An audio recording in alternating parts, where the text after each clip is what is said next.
And we are live. Da, da, da. Hello, hello, hello, hello. Testing. One, So two, three. tonight we are short Mike. Mike won't join us. Gib won't join us. He's working on his car or something. Mundane, boring. But we do have Peter, Ethan, and Nils. Peter, I expect you're running Gerda and Hammy.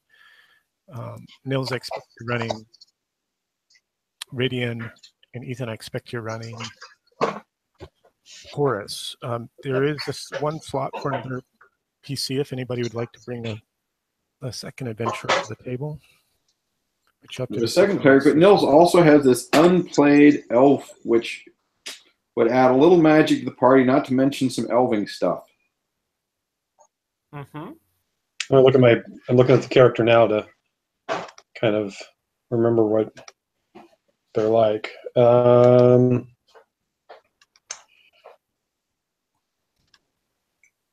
Hammy doesn't have to join us tonight. It's just the luck battery can sometimes be helpful. Oh, I think the luck battery is required here. Well, I think I don't think sometimes has anything to do with it. Right now we're 4 with Hammy, Gerda, Horus, and Ridian. You can take one more, and you can certainly drop. You're free to choose amongst the characters that you wish to bring to the table tonight. That's all I have to say. Yes, right. So I've got Arakor is the elf. He's a pretty hefty fighter, and does have a little bit of magic, but not. I mean, most of his spells are not that useful. Mm-hmm, mm-hmm. You never know. Things like animal summoning, which I know you like, Peter. Yeah, well, you summon the animal, I can talk to it. Choking Cloud, which is pretty cool. Enlarge, which is cool as long as you don't go apeshit. And then Runic Alphabet Mortal, which sounds like something that is more involved in what we need to deal with. Is that an actual spell? Is that an actual Runic Alphabet? Yeah. Mm-hmm. Interesting. And he's got a primary spear, and then a staff, and a longbow, and some pretty hefty armor. So could be helpful. He sounds like a good stand-in for Gib tonight. Okay. All right, great. So you don't mind, or Ethan? Yeah, go for it. Garrett's already got 2 sessions on. Okay. Not Gib. Ridian, the wizard, Arkar, the elf, Horus, the warrior, Hammy, the halfling, and Gerda, the cleric. Is that right? Yes. Okay, excellent. Yeah. And when we last left our session, you guys had just finished descending that weird giant spiral staircase. Remember these like pie-shaped wedges on the map were like big steps, and there were exterior steps that ran around the outside of this like cylindrical tower that's descending deep into the earth. You had passed through spider webs and caught visions of your past, and then faced these weird stone dragons, a black one and a green one that came to life. Quickly ran past and cast a sleep spell on them, right? But that sleep spell was, I think, lasting for a turn. Was that 10 minutes? It was like three turns. So it was like 30 minutes. Okay. And we were after kind of recollecting ourselves at the bottom of the stairs. We kind of had to quickly rush into the red area of the stairs to make sure we were out of range of when they woke up. Right. What I'm going to do is I'm going to stop us at right there at the foot of the stairs. So you've just successfully I'm sorry, I'm going to resume our play right at where you had just successfully cast, and Ridian is at the base of the stairway looking up at the results of his spells. Hammy and Gerda are at the top of the stairs, and then we're going to need a new icon for Arkor, correct? Yes. Do you have a character sheet already, Nils? Yeah. Okay. Ethan, I'm going to whack one of these Horus icons. Is he a Harcourt Fenton Mudd? Missed it, Peter. What was it? Is his name Harcourt Fenton Mudd? No. How do you spell it, Nils? Arakhor. Star Trek Original Voyages. Yes, I know.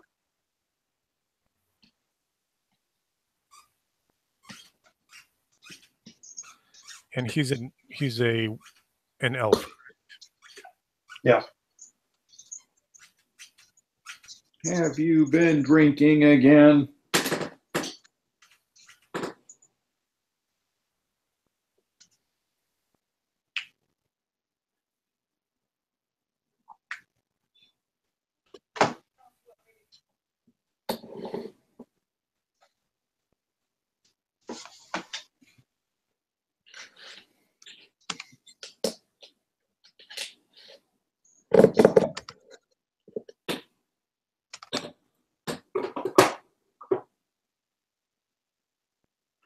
Is this okay, Nils?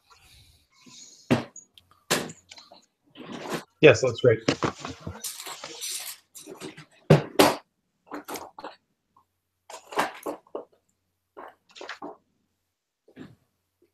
By the way, Nils, I thought your female heroine on Bear looked very good.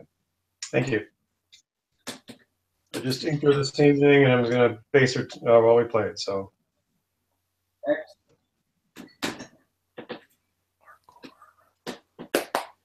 I'm basing a servitor. Oh, and some Yetis.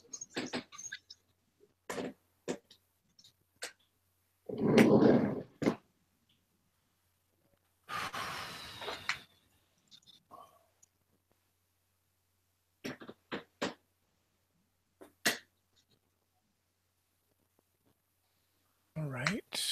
Just fixing the... It's fine, just as long as you're getting rid of all the bad things that want to hurt us. You just take your time. Like the dragons. Right. Yes, those are all taken care of. Let's see. We don't need Gib tonight. And I've been looking all over to find an from the map adventure in for the Valley of the Nice People, but they just don't seem to exist.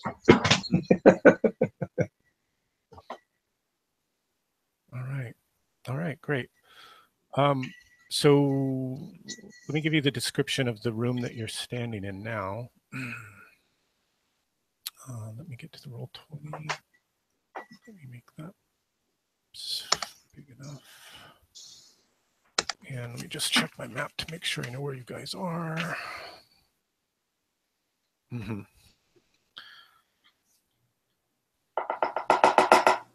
Okay, so who's going to be our caller tonight? I think it might have been Peter last week. Yeah, it was me last week. So you all can choose amongst yourselves. I don't mind. We're So I think it should be Ethan or Nils. Normally, I'd be okay with it. Sounds like Ethan. My connection being spotty. Nils, I think you're going to be used tonight, only because Ethan's at the Boondocks, and he says his internet. Aren't you at your dad's house? No, he's grandparents up in the mountains. Right. Oh, okay.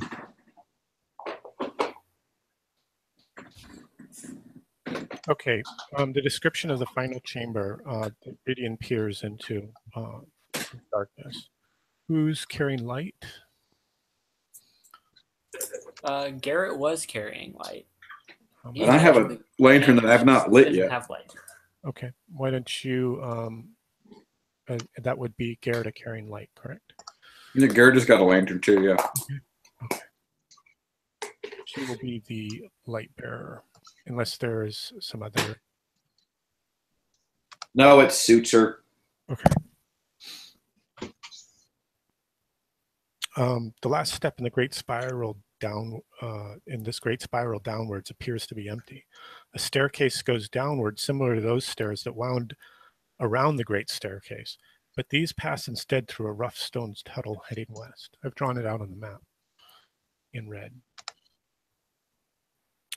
You can see a trail of fresh blood, which begins kind of in the middle of the chamber. Those guys got bit by the dragons too.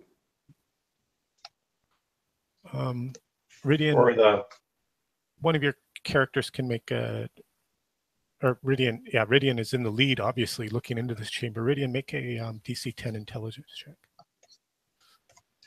easy peasy. If I can get to a sheet.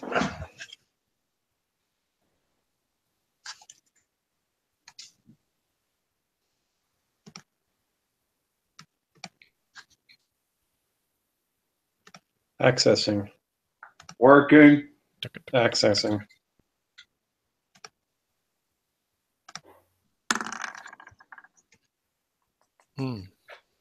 Okay, so there's you can see blood, like a blood trail kind of beginning in the middle of the chamber, and then which sort of leads off then to the west, that stone stairway leading down.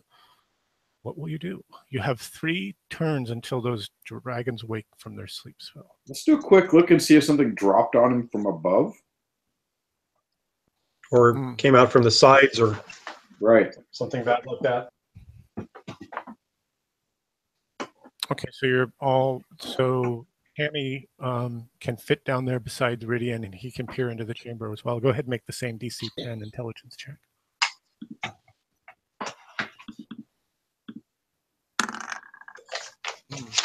No, I rolled a 7.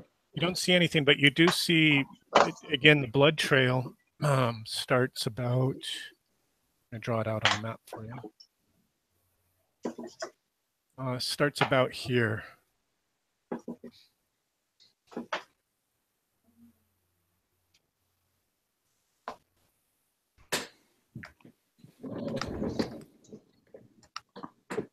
I'm sorry, did I miss it on the map with the blood trail search? Yeah, sorry, I just drew it in red. It might be hard to see. I'll ping it to you. Yeah, I don't see it. I see the steps going down. I see 3 little red lines. Yep, that's the blood trail. Okay, I see the blood trail.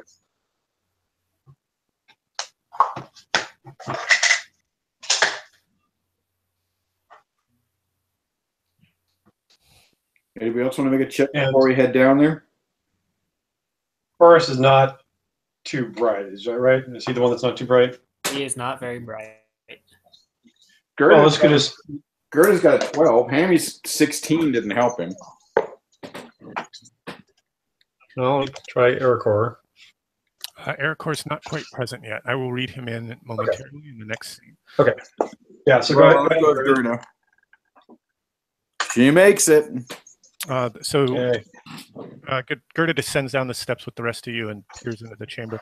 You can see what Gerda notices. It might be because of her superior stature, being slightly on a step above Ridian, a step or 2 above Ridian. But looking down into the chamber, you can see that the blood trail doesn't begin on the floor itself. It begins about some 16 inches above the floor. And the blood's almost like suspended or floating in there. Oh, that can't be good. Horse suggests we crawl on our stomachs down. I don't think we can get as short as 16 inches. Oh, except for maybe him. We could get 16 inches on our stomachs. Easy. With all of our backpacks and everything? We push our backpacks in front of us. Or I could just cast spider climb and climb over it. That's it. Yeah. Let me check here. Hold on a second. All right. Well, I'm going to try and cast. Well, if it's a trap, it's not going to do us much good. But I'm going to try casting protection from evil. Okay. What is your current disapproval? Just so I My current there were a few failed spells. Well, I erase it at the end of every session. Right. Absolutely. It's much more efficient that way. Clearly. Less paperwork. I'm at a disapproval of 2 right now. Oh, not too bad. I thought you were pushing like 7. That's all right. No, I've been doing really well, and then last week I had 2 blown rolls. Okay, all right. Andy had me helping him out, so. Oh, Garrett, yeah, the 2 clerics. That's how I got you all to 7. So go ahead and make your spell check, Peter. All right, so it's gonna be a total of plus. Let's see, +2 for personality, +3 for level. No spell check modifier for the calendar today. Yeah, it goes off with a 17. Okay. And do you have any manifestation or? Let me double check that. I don't think I did on detect evil. protection from evil. I think it's one of them actually didn't have any. That's possible. Hold on, I know the problem is I'm wearing my painting glasses. Nothing's in focus. Why can't I read? I must be getting old. Yeah, I'm getting used to getting old. Protection from evil does have a manifestation, though it's That's right. Mine's a soft protective aura. okay. And a 17 +1 bonus saving throws against evil effects, evil creatures, undead, demons, and anything else unholy to your faith. In attempts, all attempts to attack declared by evil or unholy creatures are -1. And all right. Well, it wasn't enough to help the party. Sorry, guys. 1 turn per caster level. Right, because Garrett has all the. Okay. So that's 3 turns. 4 turns. 4 You're turns. level 3, correct? Yeah, I'm level 3. Okay, so 4 turns. I will put a mark on my. So the blood's just floating there. I mean, it's not dropping. It's just floating. It is floating, suspended in air, about 16 inches off the floor. You can see the blood trail continues.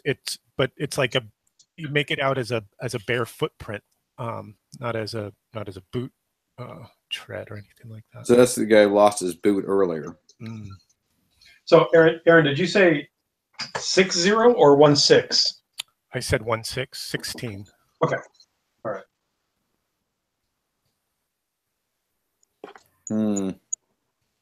Well, I hate to say it, but they got through here. I think we need to just push through because we got these guys waking up behind us in a minute. So I'd love to know how they got past those dragons. I think they were just fast enough. They ran past them, and because they were stoned, they woke up slowly and were awake by the time we got there. Ooh, like a rattlesnake bites the third guy. Yeah, could be. They could also have a talisman of a ward or something. I don't know, but I think you could be right. Well, do you want to try Gerda, since you're the one with the protection, even though it seems like that might not be something that's going to protect against? I will lead. I will lead if that's I'm going to try and get around the corner here. Okay. So I'm just pulling together a marching order up here at the top of the map. Did you say Gerda was by the blue line? By the purple line? By the purple line, yeah, the one that we use. Yeah, Gerda will lead. Hammy will bring up the rear. Okay. That means Horace somewhere in the middle-ish. Horace will be behind Gerda. I'll be third.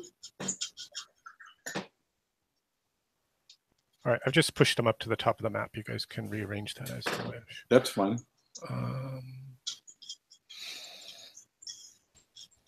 And are you all moving together in column, or are you? It's probably our best bet rather than having somebody get out there ahead and get attacked. Okay.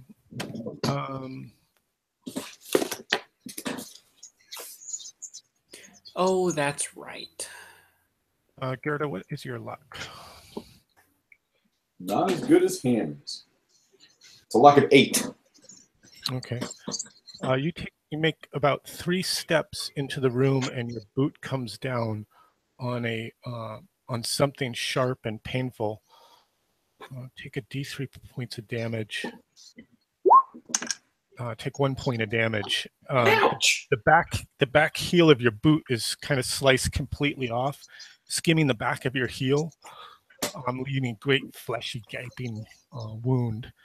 And you turn back and you can see this blood like smeared down the back of this short plane, but you don't see anything besides the blood being smeared across the plane itself. So it's like almost infinitely thin glass. Is that what you mean? Could be glass, yeah. Could be glass. But it's not. It's nothing visible to you, though. You do make it. You do see it clearly, based on the blood smear on the exterior of the surface, which is not which is about 6 inches tall. It's not nearly as tall as the 16 inches where the blood trail starts in the middle of the room. You're about to the corner of the opening there to the stairways leading down to the west. Can I get through? Yes, placing myself again? You do step through, and you're standing at the threshold of those stairs, looking down into the darkness with your lantern.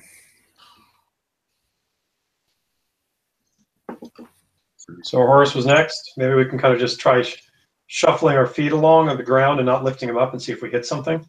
That's not a bad idea. Or Horace could like take his sword and like feel it out in front of him like a blind man. Oh, that's a good idea. Even better idea. Okay, I like that idea. So Horace, as you start making your way out, feeling in front of you, you do hit something, ping, and then you kind of edge. You sort of feel along it. It's about 8 inches wide until it drops off, and then you're sort of following that along, and ping, you hit something else, and then but this one's a little bit taller. It's more like 20 inches tall. You sort of turn and you make your way to the stairs. You're through, Horace and Gerda. I will do the similar thing with my sword to. Okay, using this walk kind of around. blind man's tapping you, the rest of the party makes it to the threshold of the stairs. Okay. Continue their descent down. Gerda, your movement is also reduced by 5 feet as you kind of limp and hobble along on this wounded foot. I thought that might be the case, so I thought I would try and cast heal. Okay, as you're waiting for the rest of the party to arrive, go ahead and make that. Yeah. Check. Oh yeah. It was all kinds of bad numbers, and then it was a good one. So yeah, you I was noticing recover that 1 point of damage and mend your heel, though you do have your boot has seen better days.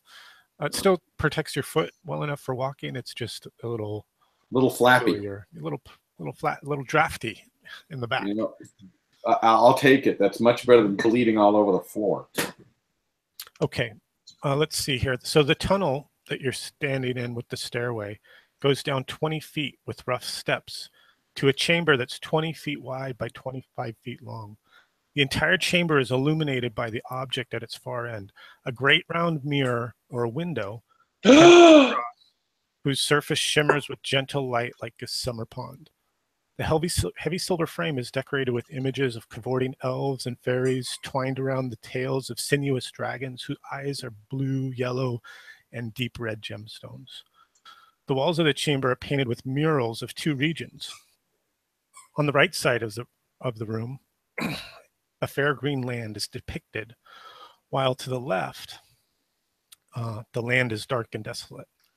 The far wall behind the glass has no mural and is simply bare stone.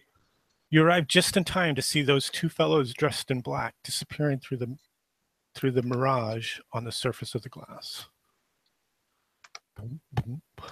Let's break the mirror. So Ridian runs up and tries to smash the mirror. No, we're not smashing a mirror. That's 7 years bad luck. 700 maybe. Yeah. Especially with the crazy lady wanting a mirror. Oh, right. Yeah. Interesting. It's been you start to hear a stirring above you down the tunnel, the great grinding of those stone dragons awakening. What will you guys do? So was there a quick look? Was there anything else in the room besides the mirror? No, the room is bare besides that. Let me draw it out for you roughly.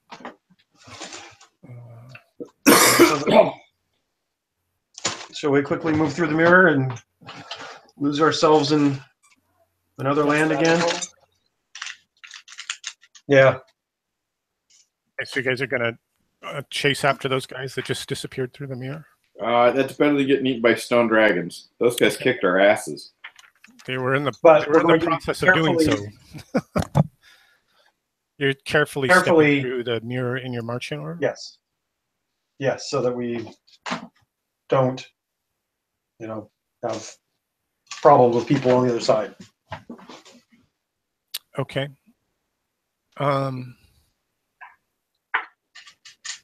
Let's see. Okay, you emerge from the mirror into an ancient 40-foot square room with a 20-foot wide passage directly before you. This is to the north. Let me just sketch quickly for you how the room was shaped when you arrived. And I need to use the right pen. And I'll draw it in orange. So the room sort of ran up like this. Where are you drawing? Oh, there it is. Yeah. It's underneath the. Okay. It's underneath the cave entrance that you came into last session that was shaped like the dragon. It's directly beneath that area, and you've entered. You've entered here, and the mirror is here on this wall. And in terms of the murals, the one on the right is the Greenlands, and the one on the left is the blackened ones.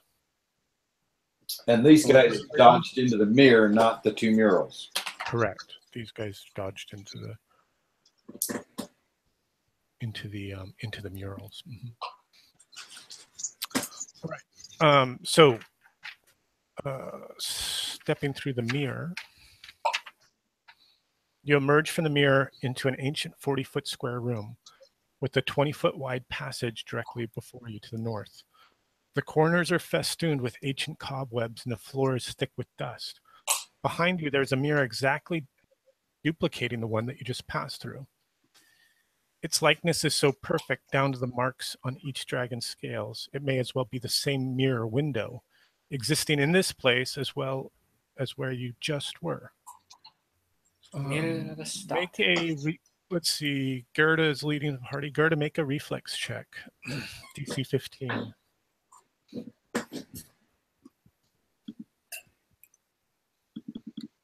Oops.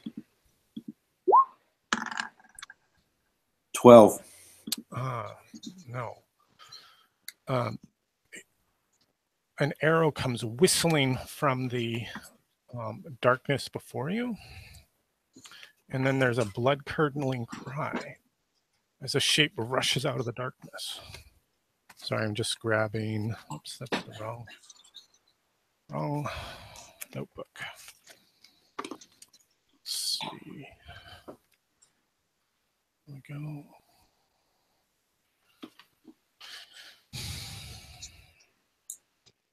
Just getting my reference. Now we're in a new space, though. We're not in the room with the murals in the mirror, though. You're essentially on the other side of the mirror. Yeah, in a new space. And I'll draw it for you on the battle map. Okay. If that would be helpful. I just want to verify we weren't getting attacked before we went through. No, you're not being attacked before you. You're being attacked as you step through the mirror. And the lot of you, the four of you, come through the mirror, and then there is this sudden attack that surprises you. No opportunity for response, and I'm just pulling up the battle map. I need to move you guys to the battle map. I'm going to blame this on Limpy Joe as well. Limpy Joe? The guys we're chasing, he's got one boot on and he's bleeding. I'm calling him Limpy Joe. Limpy Joe. Okay, I love it. Let's see. Can you guys see the battle map? Yes, let me move my... Let's see. I see two rooms. Yes, and I need to clean those rooms up, so let me do that quickly. Yeah, one of them's got a funny bent wall. One of those, yes, one of them does have a funny bent wall. That was when you ambushed those guardsmen in the Tower of Kingspire. Yeah, we were good at that. We were clever. Yeah. Let's see here. What does this room look like? The question is, are we still clever? So just as a reminder, these are 5-foot squares. You're in a big 40 by 40 chamber. So that's an 8 by 8.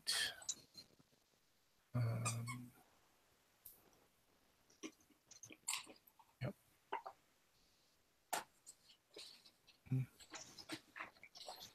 2, 4, 6, 8.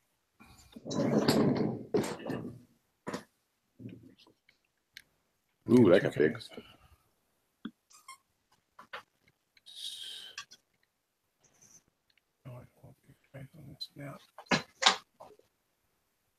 We look really tiny. You guys are shrimpy. Have you seen these toilets? They're ginormous. Let's bring this up. So have you heard from Dave? How's he doing? He's good. He's good. He's going to try running a D&D 5e game on Mondays, so I might get a chance to play with them a little bit. Ooh. I think I saw his name on the DungeonCon game list. And he's going to be at DungeonCon. Is he running something?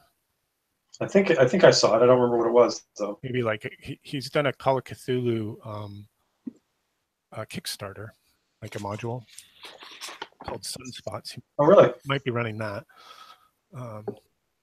You guys can put yourselves on the south wall there as you kind of emerge out of the mirror. We're missing one. Who are you missing?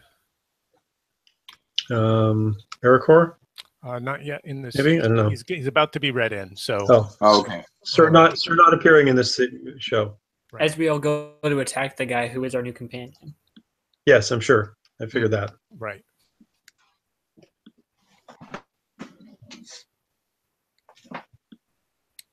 Let's see here.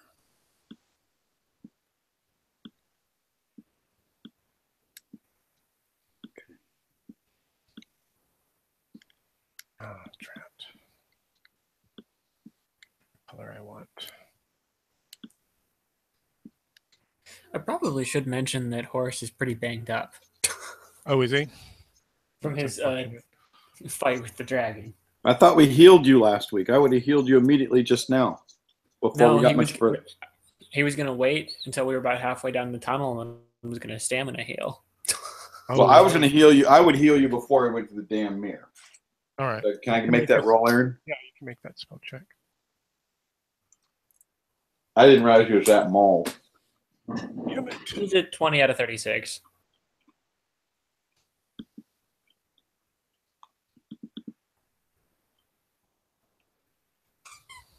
So if Aaron allows it before we go through the mirror, I roll a 15. That's enough. And you are not neutral? I am law. So okay, so looks like 2 dice. 2 dice, isn't it? Yep, 2 dice. Yeah, 15. Yep, 12 2 more points. There we go. Feeling much better now? Much better. Suddenly the horse you see before you feels a little bit stronger. Okay, this kind of came out in columns, so let's do that. I think this is your rough marching order. I'm just kind of faking it right now.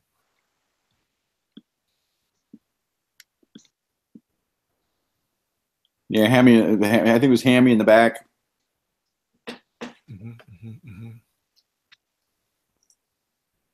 Let's see, and that bow shot is coming in on you,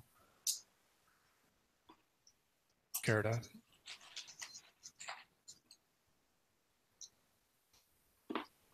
And it hits AC 13. I think that's probably a miss.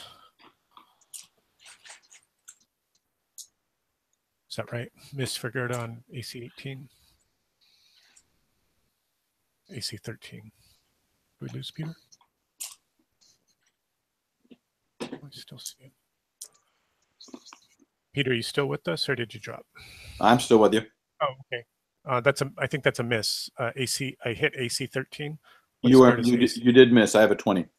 Oh, okay. Hang out. Big guns. Thanks for the reminder. Let's see. Yeah, Gert is doing pretty good as far as armor goes. Grabbing a couple of tokens.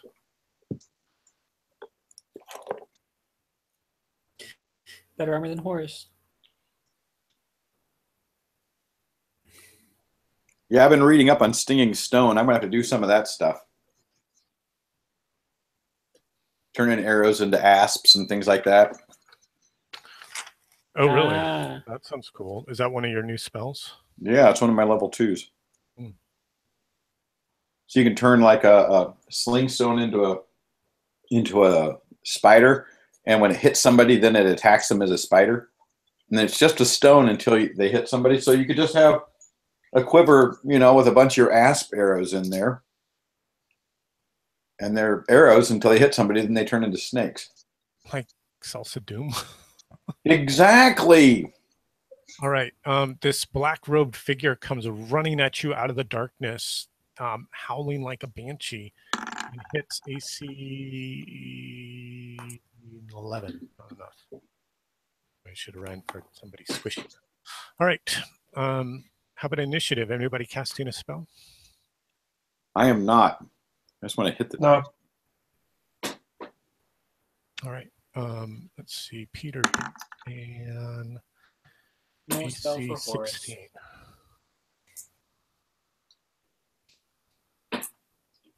Is Nils rolling our initiative? Yes, Nils would be rolling. Certainly can. Sorry, Nils. You're our caller tonight, bud. Yep. Sure, this is the right guy. That is not the right guy. Hey, we go first or second? Either way. Exactly. Looks Can't like go worse first. than that. Hey, All right, we're going first. pick your action. Woo! Already better than half my rolls. You can't see the archer. He's obscured by the darkness. Yes, he's outside the light cast by your lantern. Is this the wizard guy we've been chasing? He is black robed, and he's wild eyed and maniacal. Does he have 2 boots on? He does not. He's barefooted. And his feet are wet and bloody, and they leave. They're like slap like ducks, leaving red footprints behind him. I'm taking him down. All right, go ahead and make your attack roll. I'm looking forward to the day I have multiple attacks. Yes, I know. We're not there yet. Multiple action dice. Hammy has multiple attacks. That looks like. Oh, I rolled a 7, so Gerda did not hit. You need AC 13. Remember, you get modifiers for strength. You also get an attack modifier for level. Oh, I forgot the level modifier. What's that? Yeah. Oh, it's a +2, isn't it? That's That's what I have written here. Attack +2. Yeah, well, there you go. If you have it I rolled a 9. All right, that's a miss. Horus, Right. Hammy, and Rydian, what will you do?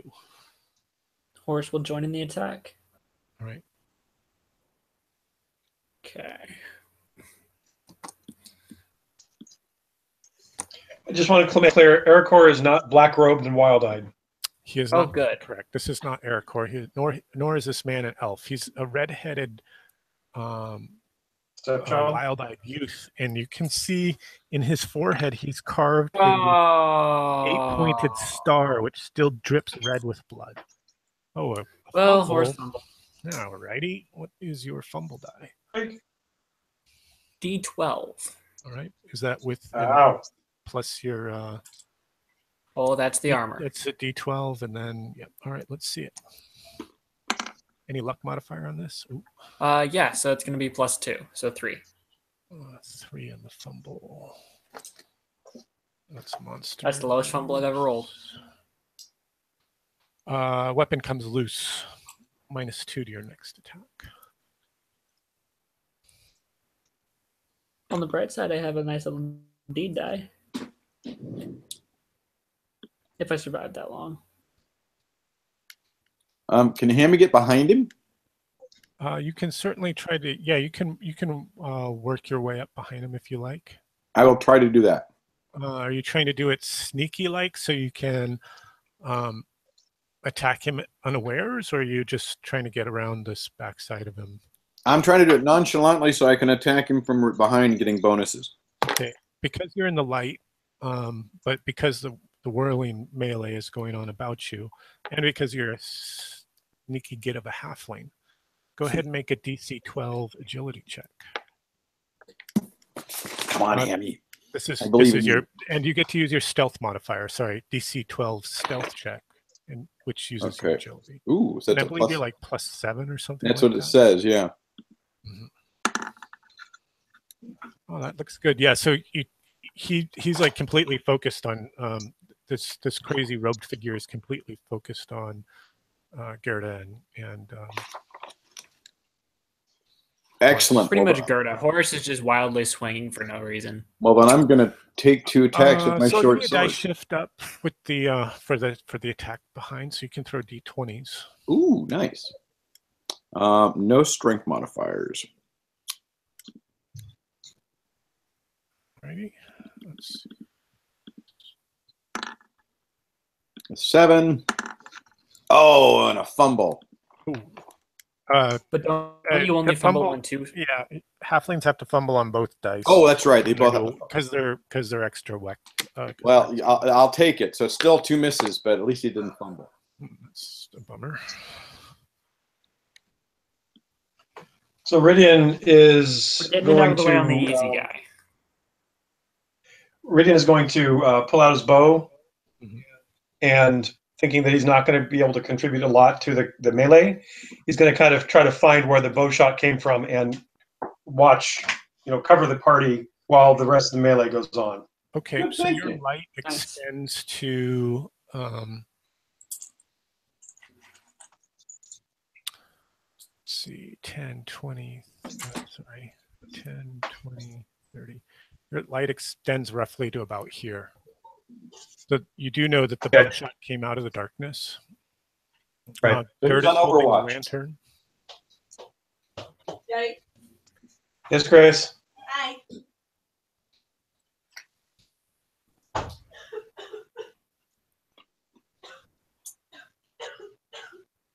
So I'm not going to shoot anything. I'm just going to kind of. Ridian's just guarding with his bow. You're on Overwatch. Okay. Yeah, I'm on Overwatch. Ready to snapshot any moment. 30. See if that worked. Yeah, there you go. Light. And there was light.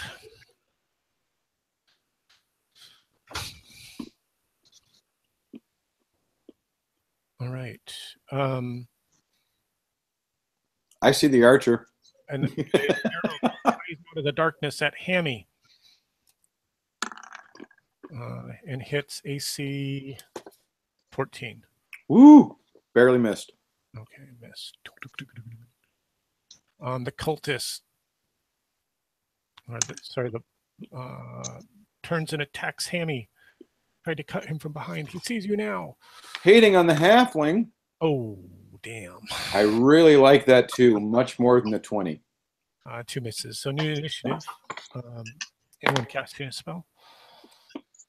Maybe. Let me check something real quick. All right. I do.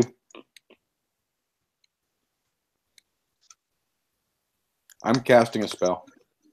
All right. You are in combat, so if you are hit, then well, do we have initiative?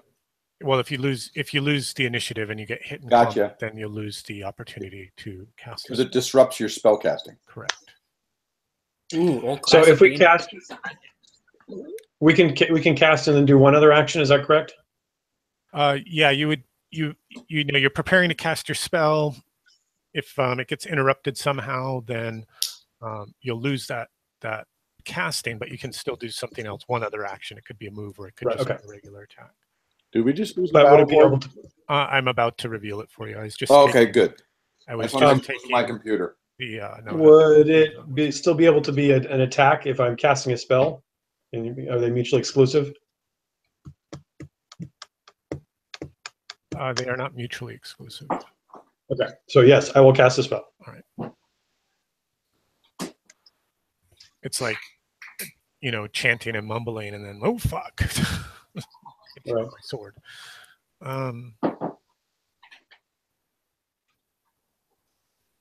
See, did we have an initiative roll already, or did that not happen? No, I'm sorry. I'm sorry. That was the next thing I was going to do. Okay. Let's see, and did I give you? No. Here's my initiative roll. You need to beat a. Ooh. I got 15. You need to beat a 21. Maybe not. Horse is just spinning his sword, getting ready to All hit right. something. The red-haired youth with the 8-pointed star carved in his forehead lashes out at Gerda and hits AC 22. Wow, just hit me. Stabs you with the dagger. Take 2 points of damage. And he cackles gleefully. Blood for the blood god! And an arrow snaps out from the darkness, striking, aimed directly at Hammy's knee. And hits AC 11. I think that's a miss. No. Between his legs and skids off the stone floor.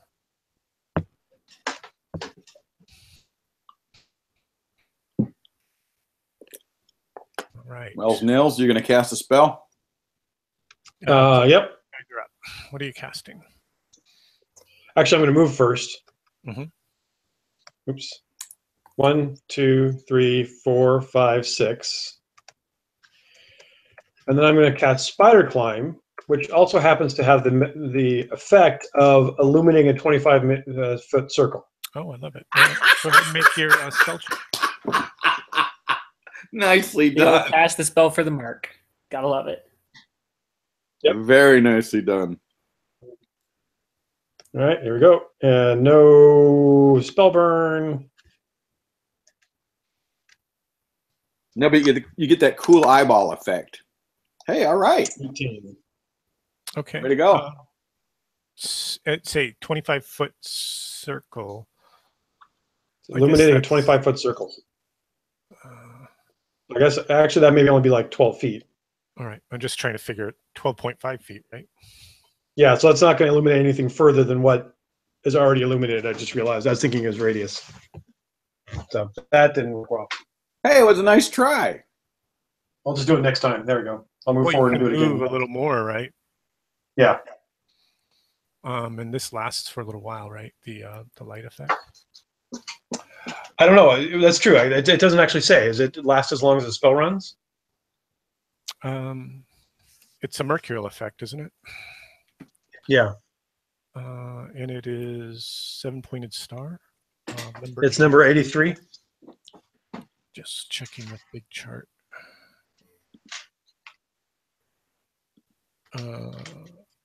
25 feet in diameter per spell level. Okay.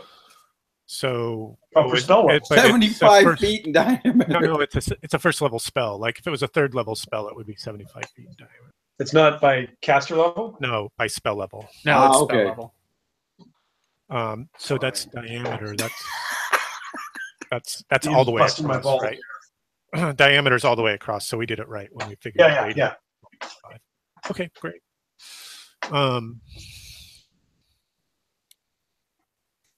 Okay, I like it.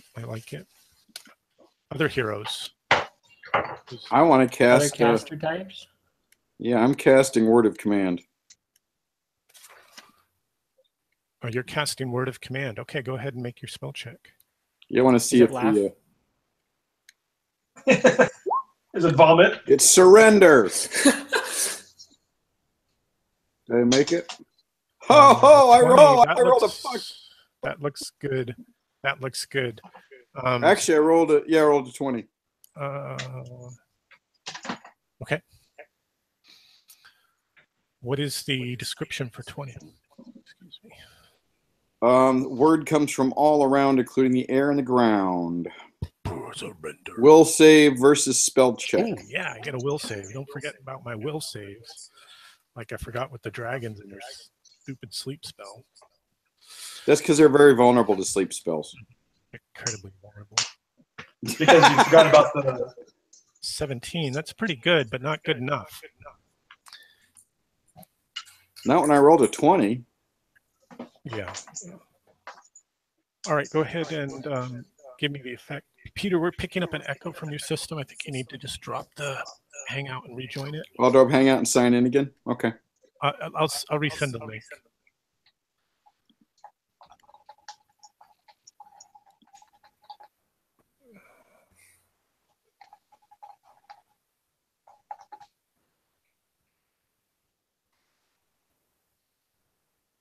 Everybody else still in, right? Mm-hmm. Yep. Cool. Yep. You guys are clean. Because Peter's using just his laptop mic. So if the system gets bumped or jiggered, then somehow it starts picking up the mic gets out of attunement, I guess. Hangout. Can you hear me now? We hear you. We hear you. Let me bump up your levels.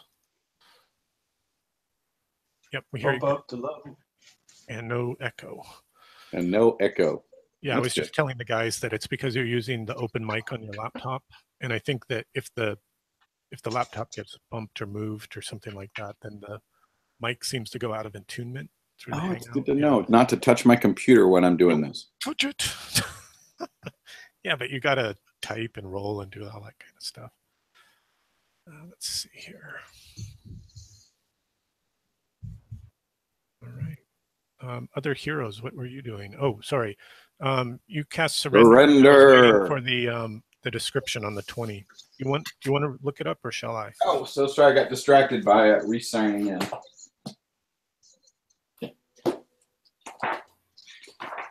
Word of command, correct? On the 20? Yeah.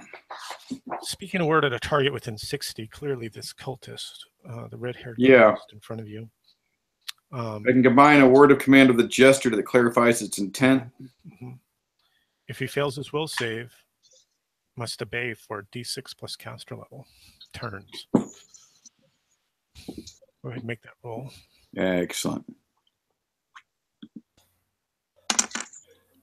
+3. Sounds like 8 turns, so he collapses to his knees, gibbering incoherently. Well, did it hit at 60 feet? Did it hit the archer as well? Single target. Oh. A target within 60 feet. Gotcha. And if they were like a group, that'd be different, but they're not grouped. Yeah, I mean, I think at this result, it's still a single target. Once you get into 24 plus, you start to hit multiple targets. Ah, that's what it is. Okay. Let's see here. Go, Gerda. Other heroes, Hammy and Horus. We still can't see the archer, correct? You cannot. Though he can clearly see you. Yeah, Hammy's going to hide behind the guy. Steps behind the cultist, collapsed on his knees. All right, I like it. Horus will begin moving into the darkness from the direction the arrows are coming from with the shield up. All right. Go ahead and move me to where you'd like to get to. You're just going to edge a light, or are you actually stepping into the darkness? What are you doing?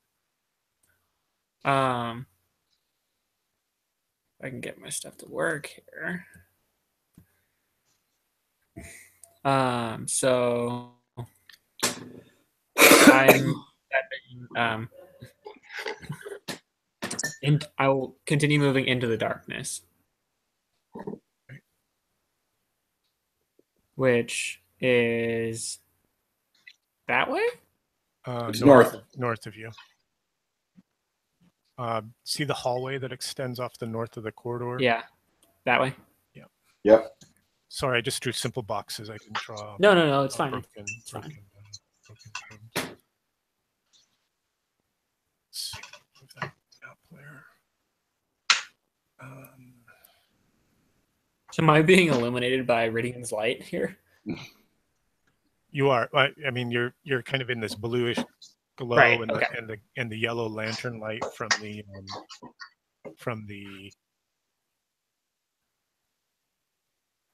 yellow lantern light from the My lantern. Roberta's lantern, and it's like feels like greenish now. There's this weird greenish tint to the light. And I think that's everyone. Is that right? Yes. Okay, another arrow snaps out of the darkness.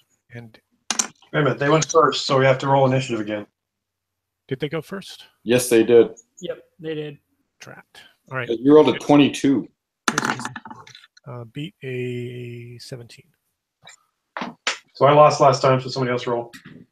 Go ahead, Ethan. Roll a 20. Here we go. Close. It was very Arrow close. snaps out of the darkness. And, As you were saying. Aimed directly at Boris, hitting AC Why is that 20. not surprising? Oh, that's gonna By hit. AC 20s. That's probably a hit. Yep, that hits. Oh, just a grazing blow. 1 point of damage. His shield took most of the hit. Yeah. Kind of deflected it up into your cheek. Yep. Mm-hmm. That's why we carry shields. So these arrows are black, fletched with. They're big arrow. I mean, they're much longer than normal, and they've got these huge black feathers on them. I'll tell you These what. arrows Can you look go similar to the go ones we first? found at the beginning of the last time. Sorry, I missed it, Ethan. Do these arrows look like the ones that were used to shoot the guy we found outside the village at the beginning of the Yes. last adventure? Okay. Okay, so Gerda's moving up. Gerda's moving up to the moving up north to try and illuminate this archer if she can. Okay. Just a second. And if I can get to him, I'll get to him. Looks like you moved about 10 feet there, wasn't it? More like 15 from where I was, because each square is 5, right? Correct. I'm just sort of trying to get an idea of your remaining movement. So Actually, about 20 feet is how far I've moved. I moved 4 squares. Okay, 20 feet. Let me reveal what you can see from your light source. I think the archer needs to make a morale check for having this hairy guy run up next to him, or run up at him, and suddenly sprout 6 extra eyes. Well, he's a chaos cultist, so this Is clearly unfair. Well, then they're friends. I'll use my secret chaos handshake to. Of course, they're friends because they're in cahoots. Clearly. Mm-hmm. Okay, so that's about as far as you can see. There's a corridor that runs about 20 feet and then opens up into a larger chamber, very similar, almost identical to the one that you're passing from. Okay, I forgot to say I wanted to cast another spell, so I'll do it next round. All right, so you've moved about 20 feet. You can move 10 more if you wish. And you can actually you can take your second action for movement also. It's up to you. Well, there's that's the other 10 feet of my first action. Mm-hmm.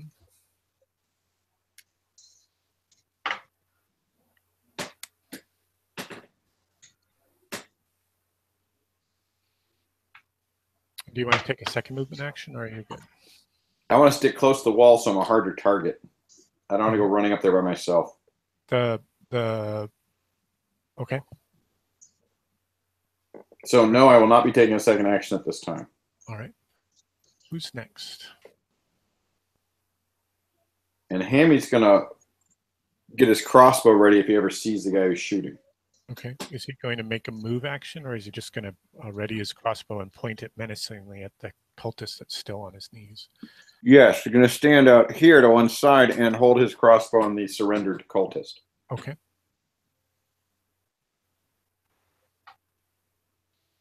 Let's see. How many turns did we say this guy was down for? 8. 8. 8. 7 now. No, because it's turns, not rounds. We're in combat right now. Turns. Damn it. 70 minutes. So he's out for the duration. All right. At least the duration of this. This certainly. Quite a while in any case. Horace will continue advancing. All right. Where is he advancing to? Forward. So continually towards the guy who's shooting him. All right. How far away? 1, 2, 3, 4 is one set of movement. And he will continue moving. Horse could get out his lantern. No, Horse doesn't have a lantern. Oh, that was your cleric lantern. Mm-hmm. Otherwise, my cleric would be following behind him, lighting the way. There you go. As clerics are wont to do. Exactly. They want to light the path for those to follow. Ridian, you're going to take any actions? Yes. Let me see here.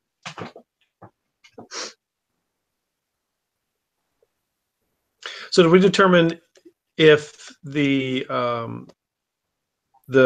illumination lasts as long as my spell lasts, or is it just a one-time thing? It lasts for a turn per caster, per spell level, I thought we decided. Is that right? Yes. I'll look it up. That is right. Okay. Turn? Okay. A turn, not a round. Okay, so it's going to last for a while. All right, so 10 minutes. Let's see. It's 3.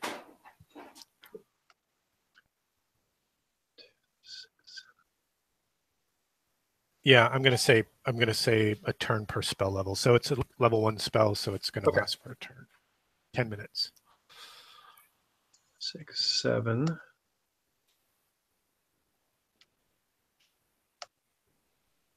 8, 9, 10, 11. What do I see at that point? I've got 5 more feet to go. Okay. You catch a glimpse of a figure.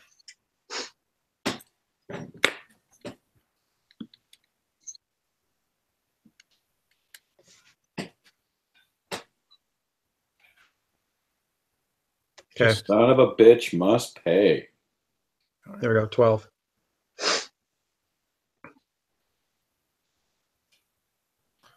He sees you and gasps and hisses a foul epitaph.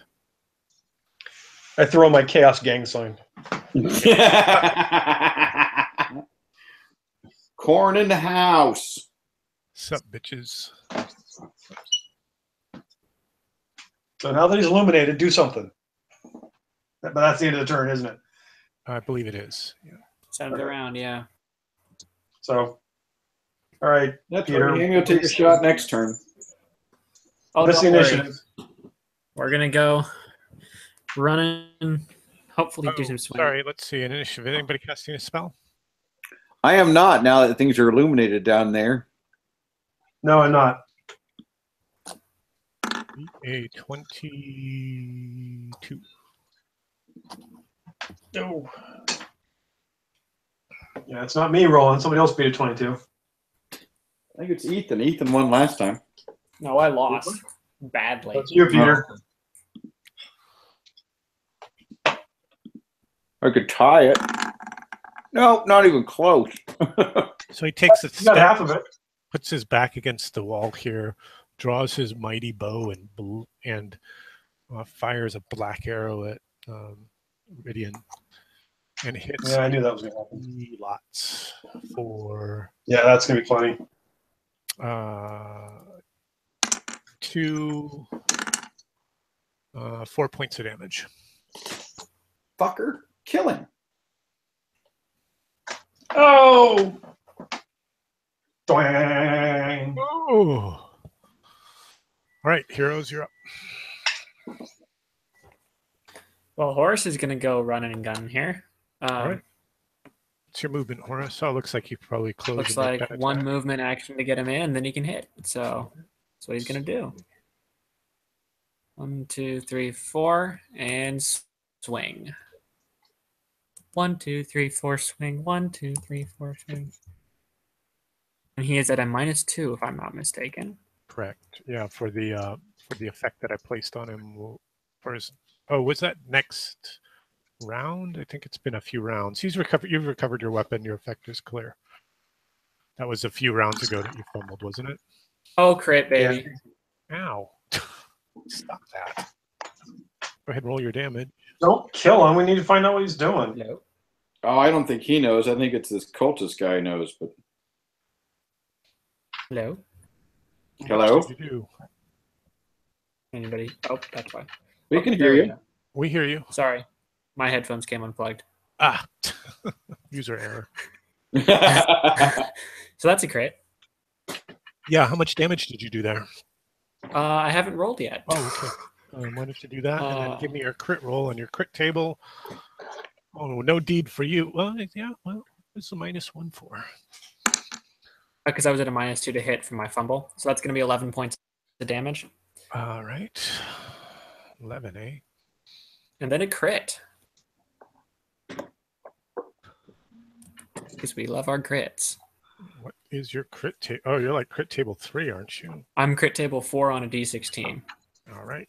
Any luck? And I'm at -2. Because of your luck. Yep.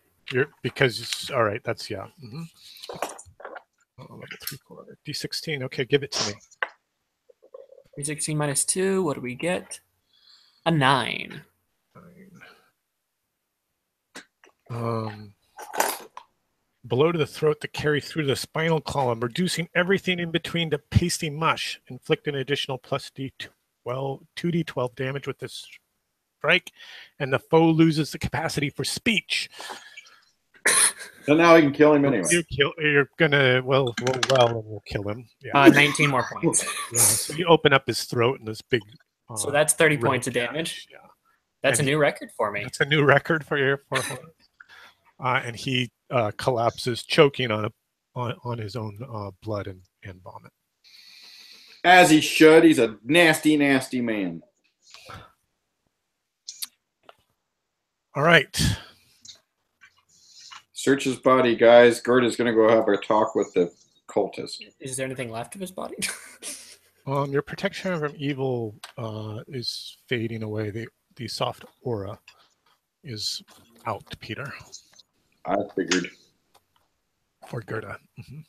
I was going to cast light, but thankfully Nils took care of that by moving up there. I'm taking an arrow. Well, you need to be healed. That was half my points. Oh, Or maybe not half, but yeah, that wouldn't be a bad idea. I'm not some Superman like what? some of you. 9. I got a disapproval, but I'll try again next turn. All righty. Next turn, next round, yeah. All right, so point of disapproval for Gerda. And what else are the rest of you doing? Horace is cleaning his sword. All right. I'm going to search the dead body for any cool chaos stuff. There's a great black longbow, and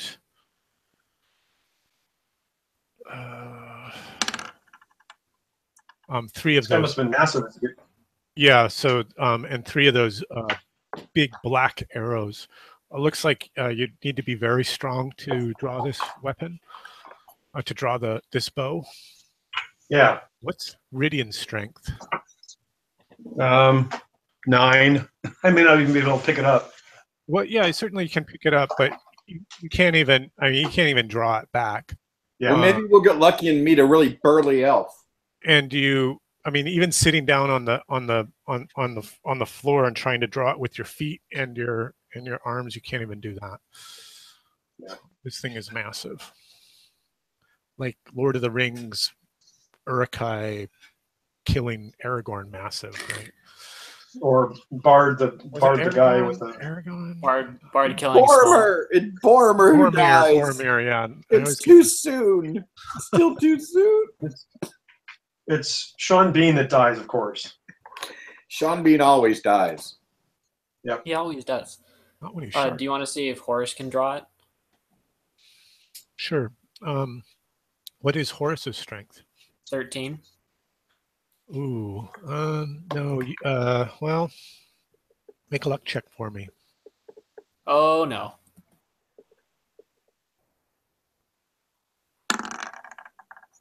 Not even close. Yeah, he can't draw it. I mean, you could draw it probably if you threw your mighty deed into it. If you used your deed die to draw the bow, yeah, maybe you could do it that way. Okay. Do you want to carry it with you? I'll carry it until we meet someone strong. Somebody stronger. Okay. Yeah. What's Hammy doing? Well, he's got to keep an eye on this cultist guy right now, and he's gonna. The cultist is kind of gibbering nonsense, rocking back and forth on his knees. He's gonna search those cultists to see what else he has on him, make sure he's not carrying any explosives that send us back in time. Ah, right. No, you don't find anything on him. Only a dagger. This kind of crude, like a crude flint dagger that's been sort of cast, that he's cast away from him when he surrendered.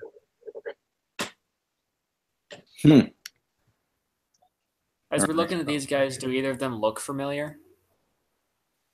Make an intelligence check, Horace. Oh, good lord. Okay. Well, while he's doing that, I'm going to try and heal Nils again. So that's going to be a 9. Oh, sorry, I forgot to tell you that DC 10 intelligence Oh, check. nope. 1 for a point of luck. That looks better. But again, Horace shouldn't be making these checks. Sorry, it was Horace's idea. Yeah, so Nils, you're getting at least on a 21, you're getting 3 dice back. What you do remember, though, about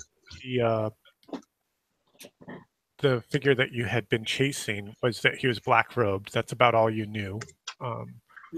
Also, you only ever saw a black-robed figure in the Tower of Kingspire. Okay.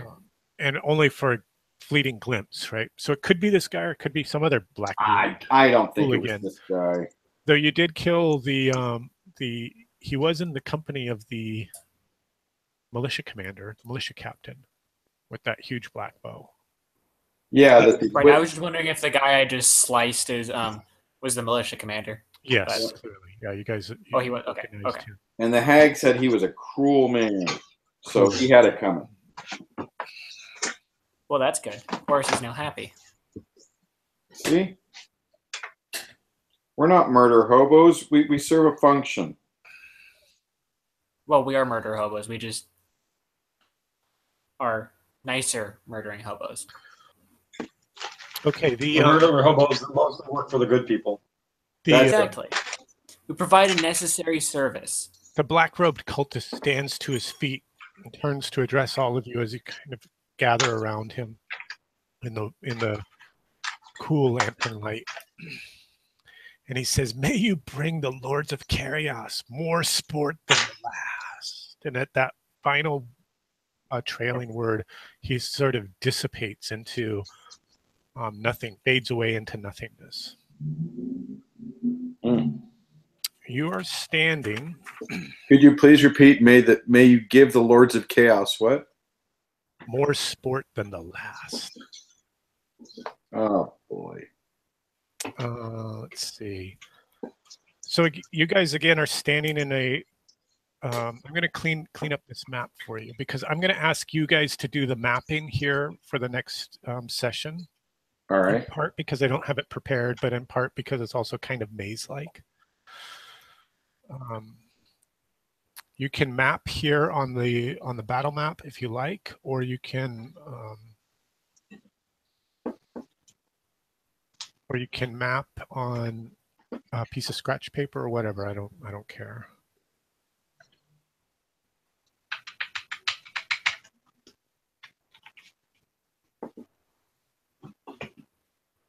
Let's see here.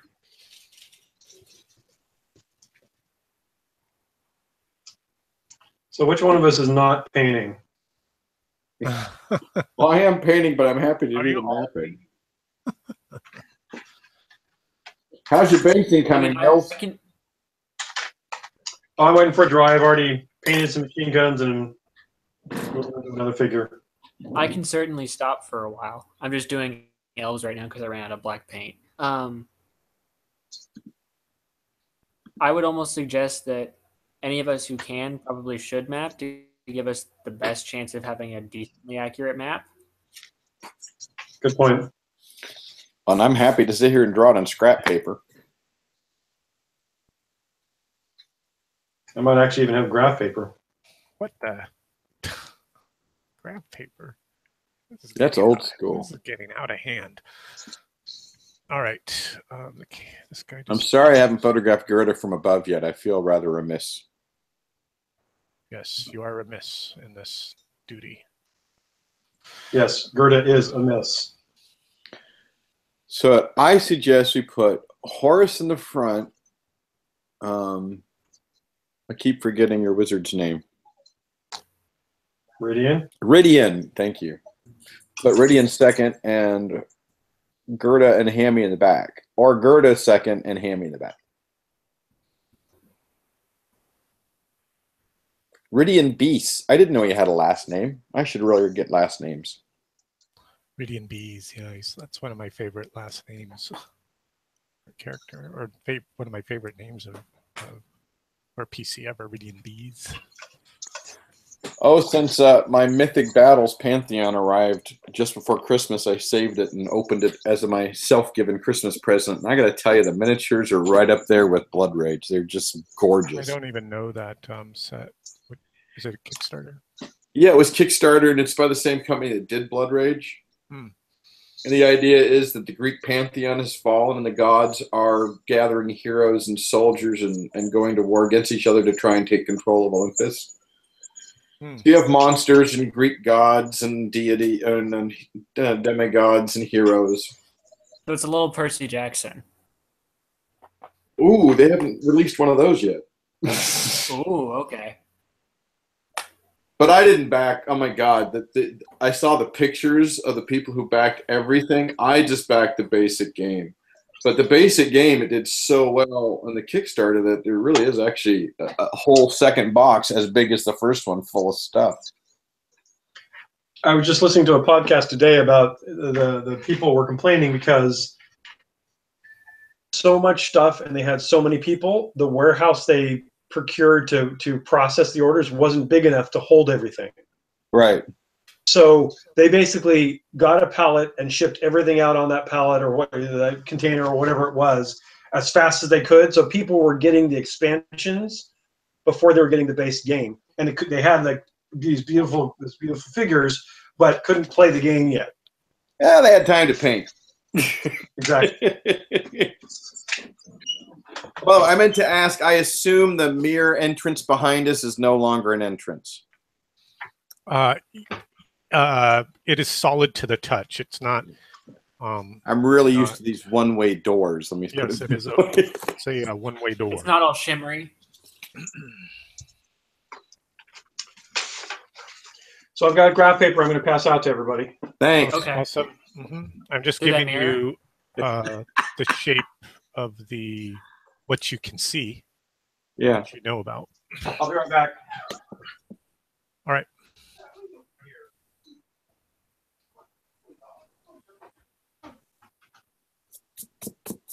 So I have now figured out that what's causing my Google Hangouts to crash is as soon as I put it into a hidden tab, or as soon as it's not my main page, it's crashing. So then just put your main page over it. Yeah. So you open one window over another? I might be able to have them both open simultaneously. Yeah, that's what I mean. Because I run Roll20 on Safari, and I run Google Hangouts. Excuse me, I run Roll20 on Firefox, and I roll and Hangouts on Safari.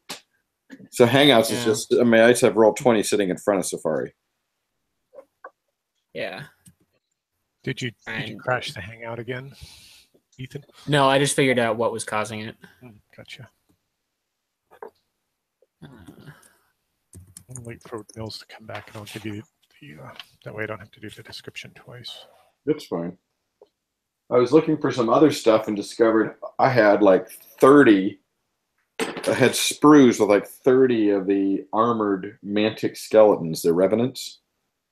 Oh, those ones. Okay. Yeah, I thought, well, those would go nicely with my Triumph of Death. Let's get these fuckers out and get them painted fast. So I'm going to see if I can't paint them almost as fast as the Triumph of Death. Yeah, I pulled out my other squads of Swordsmen of Hoeth for my elves, and I've started repainting them to match the new paint jobs I've been doing, and considerably quicker than the first set. When you don't have to make decisions, you don't have to, what color is this going to be? When you don't have to make decisions, Exactly. it's so fast. What is that little? Oh, you're going to tell us. Never mind. I will tell you, yeah, when Nils returns. All right. Even though I've been sick and even though I've had this week off, I still have looked forward to Thursday greatly, gentlemen. Indeed. Yeah, I'm glad that we got to get together tonight, despite the holidays and all.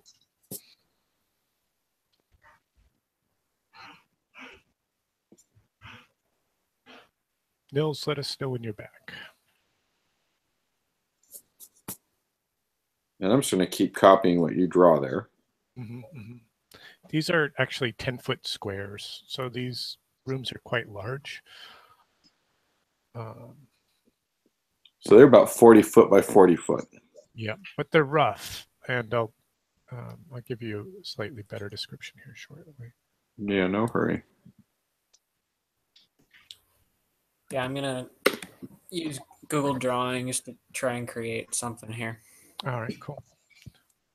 Excellent. Even if it's just a rough sketch, I think that would be fine. It's just something that I didn't. Oh yeah. Like I said, I didn't prepare, and I think the nature of this part of the map I think would be a little more interesting for you guys to sort of discover it rather than me reveal it. I get you. I think it's a great idea. Oops, I lost a token. Harkens back to the old mapping days. Right. Exactly. You know, when I was GMing, I wouldn't necessarily be that accurate for the players. I would describe things, and if they didn't draw it that well, it's dark in the while you're drawing. You didn't ask enough questions. You just moved on. Yeah. Mm-hmm. Some of the guys that I've played with, that I play 1E with, are, I mean, that's the huge part of it, right? The player mapping, which is great. I love that. Are you playing that one online too? Has to be the right type of game and the right type of group to into that. No, that's the group that I was playing with at Apple. Oh, fun. Yeah. A couple of guys that are sort of big in the, I don't know if they're big, but they're part of that. They've done some publishing for some OSR publishing stuff. Mm-hmm. My friend Guy, who's written a couple of modules, and then my friend Alan, who actually runs a third-party publishing. Neat guys. Yeah.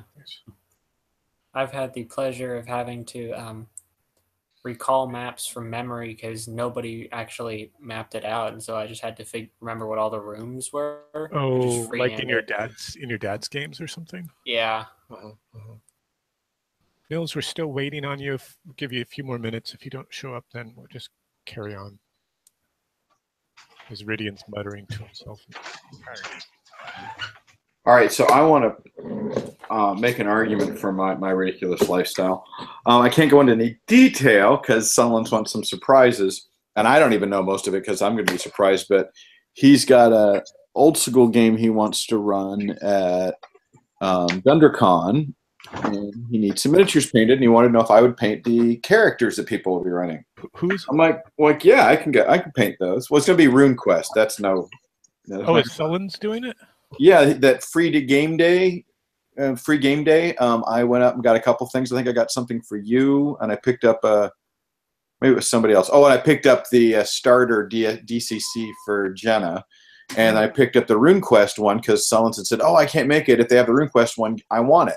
So I picked it up for him, and he won't tell me what's in it, but he wants some heroes painted, and they're basically Greeks.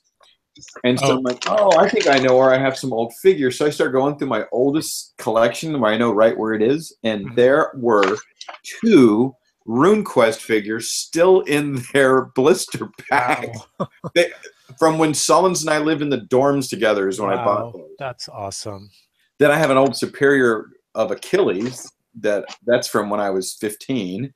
That's awesome. And just to get on the other end, I have this gorgeous, nude, hassle-free female hoplite that I'm like, all right, I'm painting her too. Oh, yeah, obviously. But while I was looking for those, I also found those plastic Mantic Revenants. Got it. I know that Solins is keen to do RuneQuest, and I just picked up a hardcover of the of like a recent printing. So I'm Oh yeah, stoked to check that out. I suppose he got a whole reboot and everything. Yeah, big revival, right? Yeah. All right. Well, we won't wait on Nils any longer. I'm back. Oh, hey. Your timing was perfect, Nils.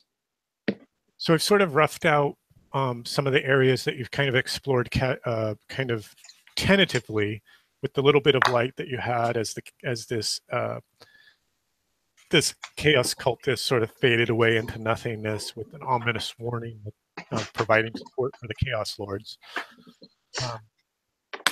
You guys are up. You're still underground, clearly in a cavernous area, and each of the areas that you've moved into that I've drawn here on the map, they're all roughly the same type of shape.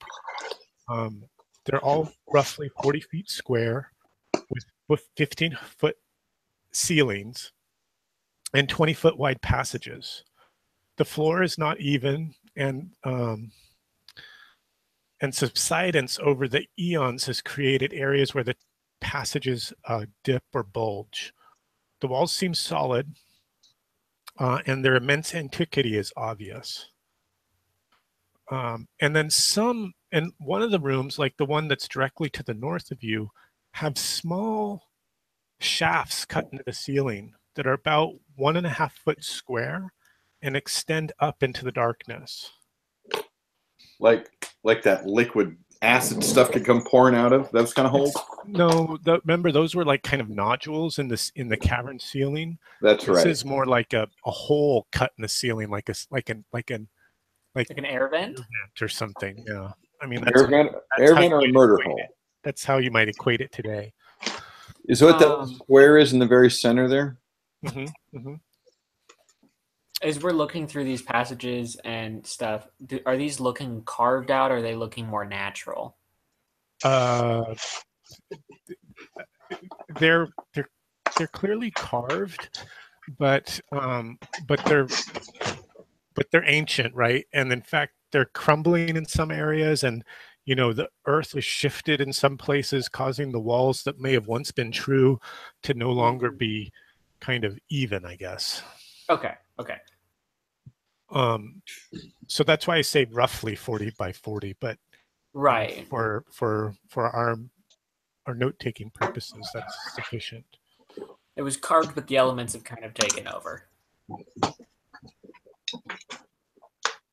Okay. So there's no murals, none of that anywhere. No murals or marking that you've seen. What do you guys want to do? I think we should take a look at this air vent and see if, looking up through it, we can see any daylight or anything like that coming through, or if it just kind of keeps going into black darkness. It goes into black inky darkness. Okay. But it's 15 feet above you too. The ceilings are pretty tall. Right. And your light only extends so far. Mm-hmm. Oh yeah. Mm-hmm. Okay, hold on. Well, I'm going to stand. Gerda's going to get underneath one of those. Mm-hmm. She's going to attempt to cast light. Because the description was it came shooting out basically like a very strong flashlight, but it's sunlight. So I'm going to try and point that directed light up into the space. Okay, go ahead. 13. That sounds like success. Did you get the light description from the Google Drive, or? Yeah, I read it a couple times now. I don't have it. You don't have it handy. Let me just pull it up.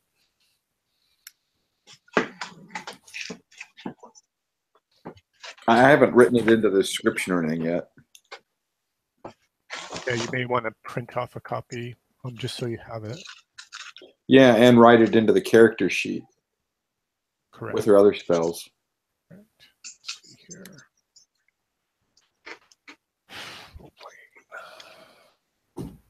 Is this a spell that's not in the book? Yeah. It is. It's a custom spell. We wrote it for one of Ethan's characters, one of Ethan's clerics. Because one of the canon clerical spells is darkness, but for like a lawful character, maybe light makes more sense, right? Yeah, I remember that. I give those characters a choice when they roll darkness. I mean, And darkness with her, might it be makes helpful perfect too, because sense. you could plunge your enemies into darkness, that kind of stuff. Right, and I like this one because especially because one of the, in fact, her manifestation is a bright shaft of sunlight, Yeah, which right. makes perfect sense for a a nature worshiper. Yeah, 20-foot radius centered on the caster is immediately lit and remains fixed in this location for a turn. So this shaft of sunlight beams down from the hole in the ceiling, allows you to see a little bit further. It seems to runs up at least 3 feet, but you can't see anything more beyond that. And it's straight and true, this shaft. It's not cattywampus or rough, but it's cleanly carven. Okay, well, I'm going to get out from underneath it in case it's cleanly carven for something to drop things on me. There's no other exits from this room, right? There are, if you're standing in the room that I have on the showing on the Roll20 that I've just pinged with the ghost. Hang on, ping it with the GM.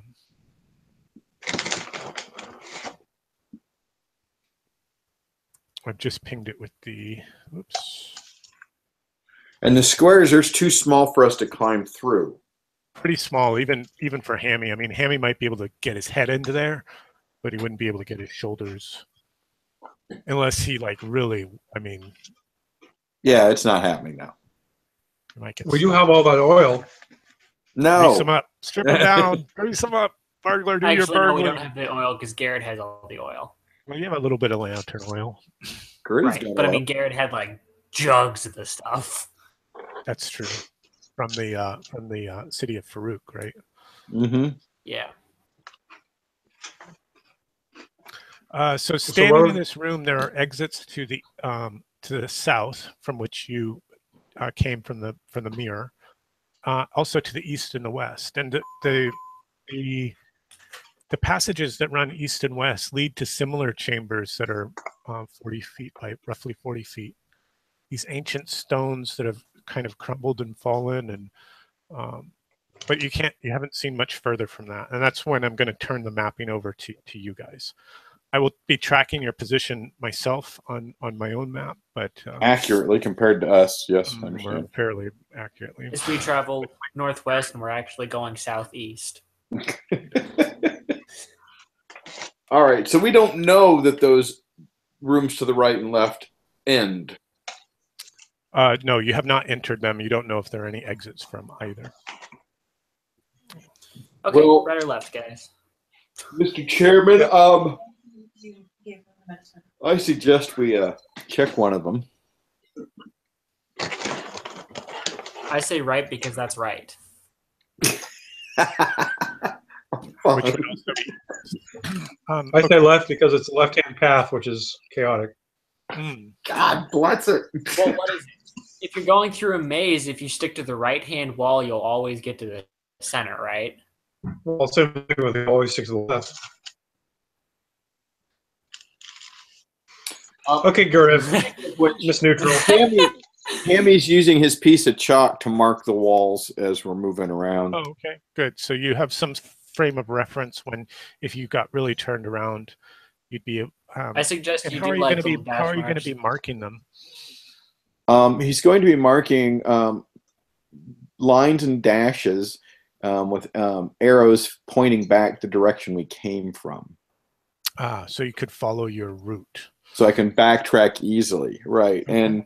And like dots to indicate if there's a passageway we come to that we cross or something, we don't go around a corner. Okay. All right. All right. So which way are you traveling, guys? Nils, you're the caller, so you make these decisions. That's right. We're going left. Going to the left. Going to the west. Okay, so you enter the western chamber. There is an exit to the north. Again, it is 20 by 20. And in the corner, in the south west corner, you see a crumpled figure. I'm sorry, you said there's an exit to the who's north. moaning, correct, moaning slightly. And there's a figure in the southwest. Mhm. Let's go Well, Horace check. will begin making his way over there. Yeah. Let's go check out the person. Checking the figure, he's moaning and groaning. It's lost. I've been lost beneath the dragon wall. And you turn him over, and it's an elf. It's Arcor. What? He's lost beneath the dragon wall. Yeah, Nils, you can make a introduction if you'd like for the characters. Maybe describe him or arms and armor or something we don't know about Arcor. Which would be everything. Everything. Let me get to it. So, Arcor is obviously Elven. He is in banded mail, shield, and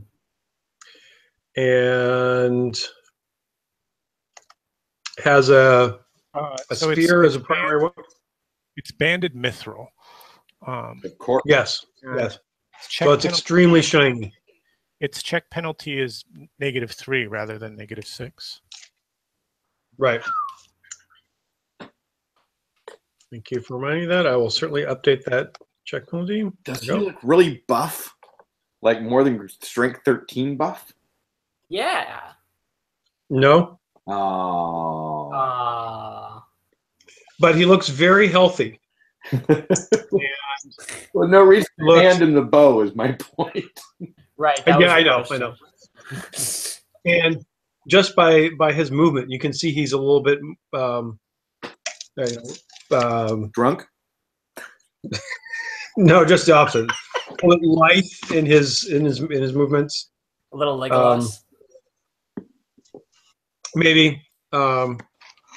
And actually, so got he's like leaning on a spear that seems to be his primary weapon, and he also has a longbow, of course, being an elf, in his pack or on his back or in his stuff.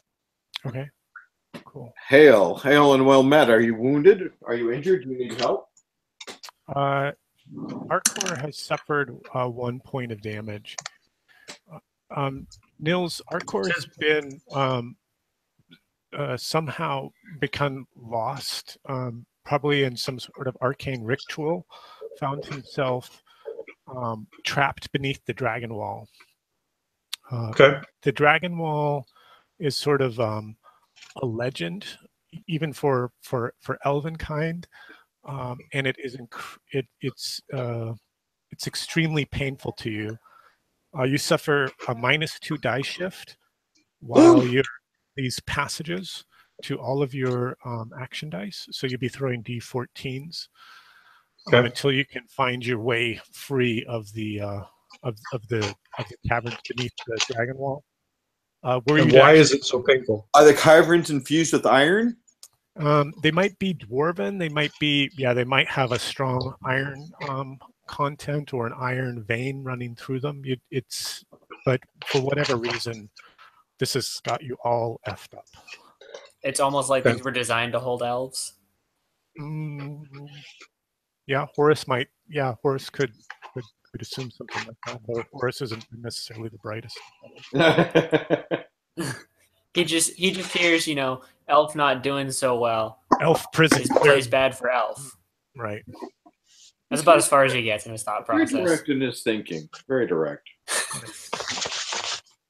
See, Okay. he's able to see the obvious, right? That's about it. When I originally rolled up this character, it was after our TPK as a secondary character, and we were starting at second. So is he still second, or is he starting at third because the rest of the party is third at this point?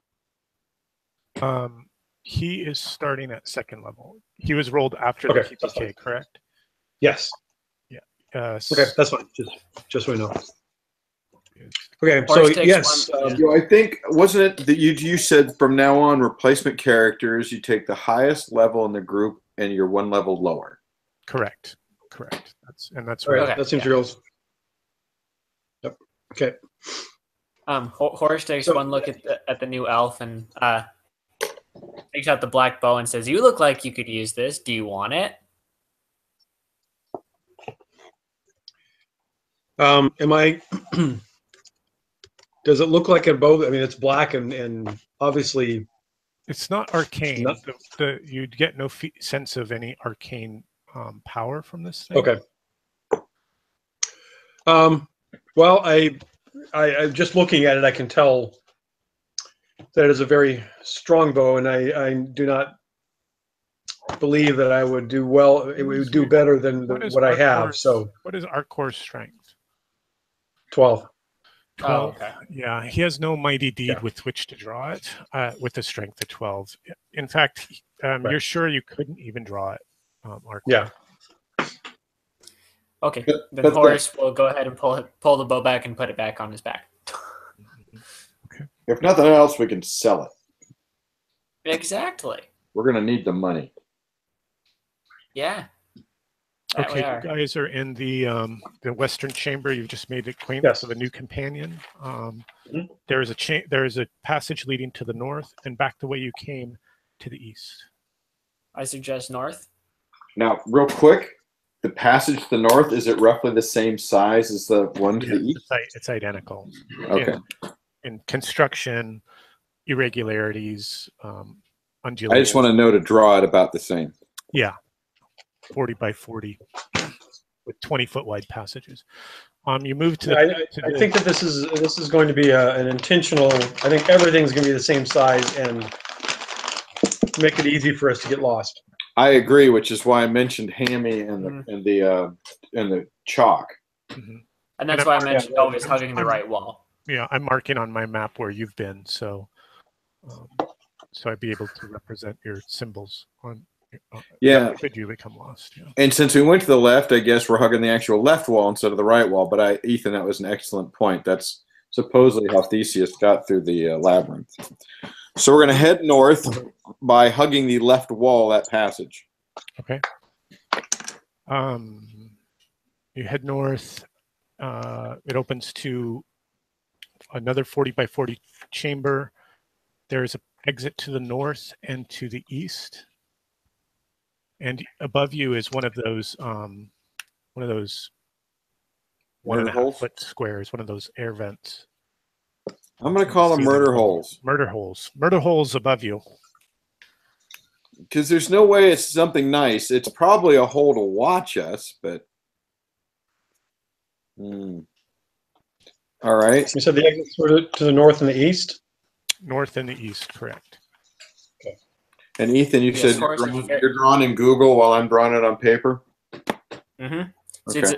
So which direction did you say the passages were? North and east. Yeah. Up and to the north and east. Okay. Fantastic. Which way are you traveling? Any additional companions slumped in the corner?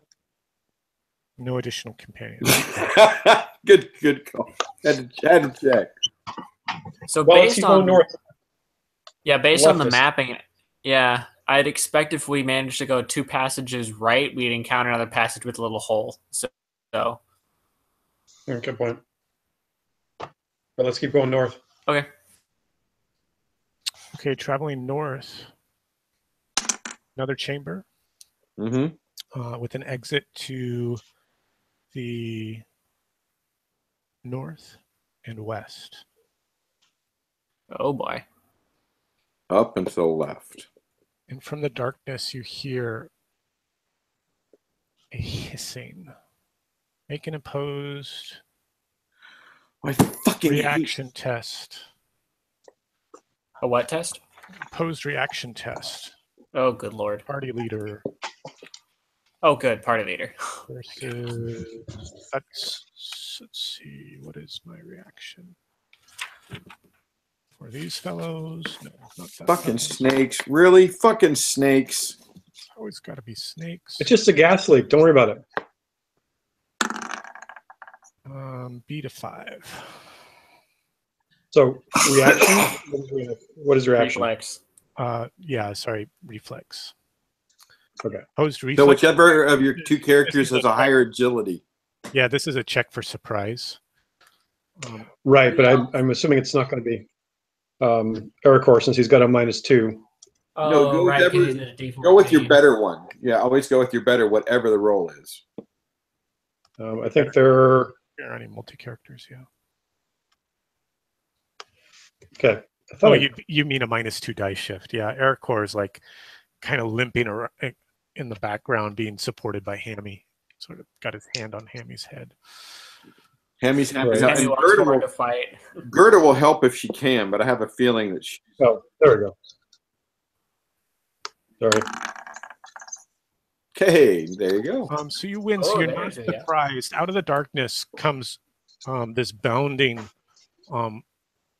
man, but you can see he's got a slashing tail and he's covered in scales. Oh, he's dying. And he's moving really fast. So now it's an initiative check as we go into combat. I'm not All gonna. right, here we go.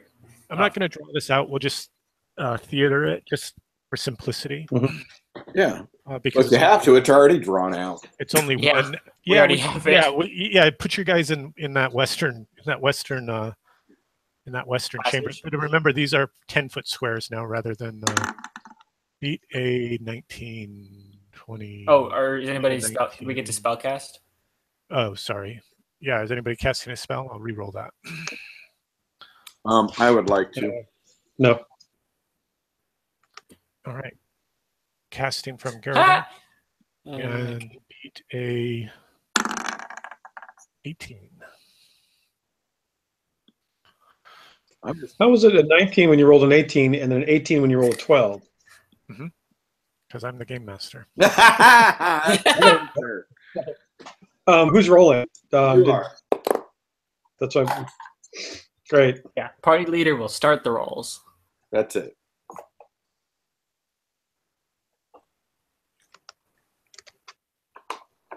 Unless you want me to with my +2 to agility. Ooh. I think we're going Oh, second. that looks good.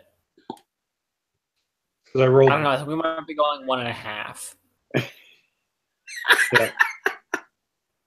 Okay, he comes running out of Half, the darkness. actually. Yeah, See who he runs for. but that's Horus logic for you. So There are 5 of you, starting from Ridian and working our way around. 4.5. Oh, Hammy. Everybody wants to beat up on Hammy? No, he's going after Reardon. nope. I think Oh, it's Hammy. There we go. 4. I Hey, just at least we moved can us do the whole in the room. surround thing. I wasn't actually making an order, but hey, I just put us there. I like that icon. It looks like he's got worms flying off of him. Yeah. How is that a good thing? I didn't say it was good. I just said I liked it. Chaotic. Oh, he does. I had the map way too big. Yeah. Yeah, I feel like Ridian doesn't like how Horus looks with his, nice and lawful stature. I guess I should just make where he's pointing always be where he's, because technically he's facing the other way, but Right. his finger, just for simplicity, would be forward. How's that? That's probably don't pull best. Just don't pull it. Never pull a hobbit's finger. Sorry, We I'm do that just in Measure scanning of my Last notes. Resort. Yeah. What was that? What was the last Starfighter? The something Blossom? Death Blossom. Death Blossom. Yeah, that's a Hobbit Death Blossom if you pull his finger. Let's no. See, when we faced Rigor, we pulled the finger.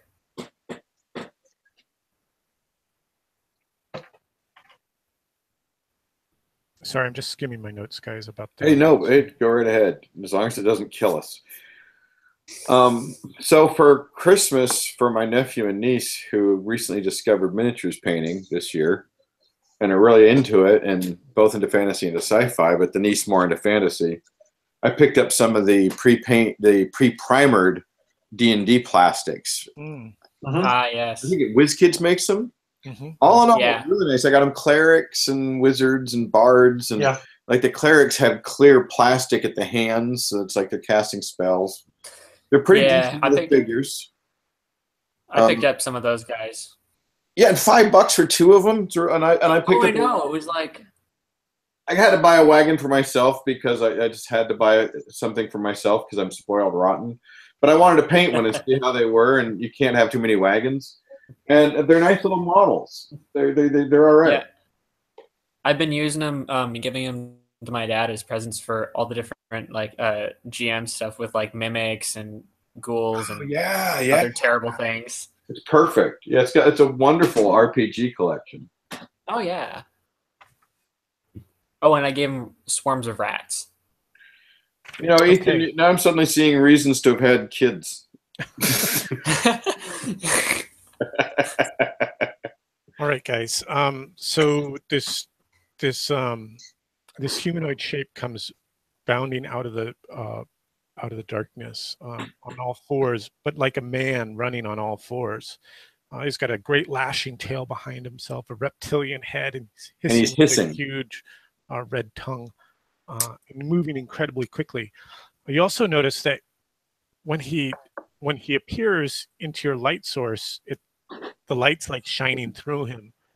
He's vaguely translucent and glows with a faint pale blue aura about him. He charges down at Hammy and strikes out with a claw. No, strikes out with a kick. He turns behind him and kicks with his powerful rear legs and misses. It was the turning. Your guys are up. Well, that means I'm behind him, right? He's like looking at you. He's looking at you kind of as he kicks, and he misses, and he spins again, and he's crouched. So no backstab bonus. Yeah. All right. Well, let Hammy take a couple of shots here. Oh wait, no. Wait, I was going to cast. Sorry. Yeah, you had a spell. I wanted to cast paralysis. Okay, go ahead, make your spell check. That's a 15. All right. What's the effect? Let's look that up. Sorry. Sure, I'm a slow old man. But thank goodness for these tabs and the lovely gold pages. Paralysis with a 15. Cleric's hands and melee weapons are charged with... Oh, the manifestation was the ethereal gray mist. Ah, right.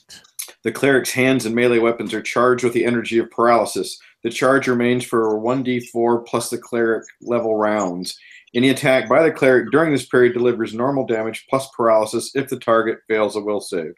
The paralyzed creature is unable to move or take any physical action for 1d6 plus cleric rounds.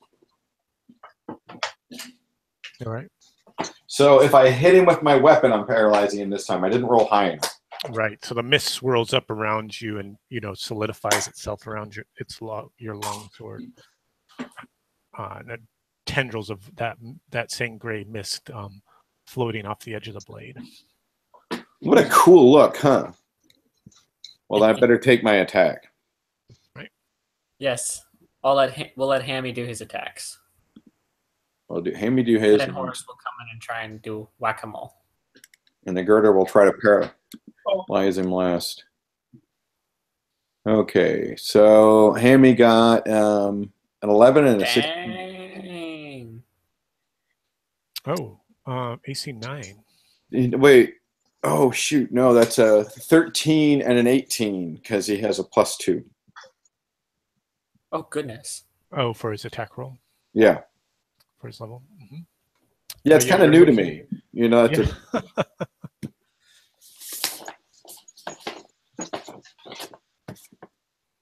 So I don't know if a 13 hits, but I'm pretty sure an 18 hits. Or we're fucked. They both hit. Oh, and wait, the 16's a crit. The 16 is a crit. Why don't you go ahead and roll your damage first, and then we'll deal with your crit. Let's see how well you do. That's 2d6, right? Short sword, d6. 4 and 2, and I have no strength bonus. 4 and 2, eh? Yeah, so you cut at him. The blades kind of pass through, and then sort of hit something solid, maybe like a bit of bone or, the leather tied around his the belt where you sent your cuts. Not enough to kill him. Oh, but roll your crit. Let's see if you get him with that. Okay, so crit die is a D10.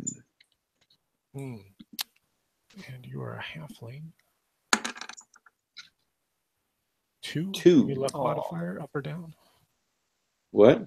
Do you have a luck modifier, positive or negative luck modifier for him? At this point, I have a luck of 12, so no, I don't. Even. So you sweep him off his feet, right? So you're chopping at his knees and his feet, and he goes down. He's prone and hissing from the ground. Does that make him easier for Gerda to hit with her paralysis weapon? Next round, yeah. Well, Horace is going to come over and try to do some whacking here. Any mighty blow? Or sorry, mighty deed? He's going to specifically try and slice the tail off because he hates tails. All right. Make your attack roll.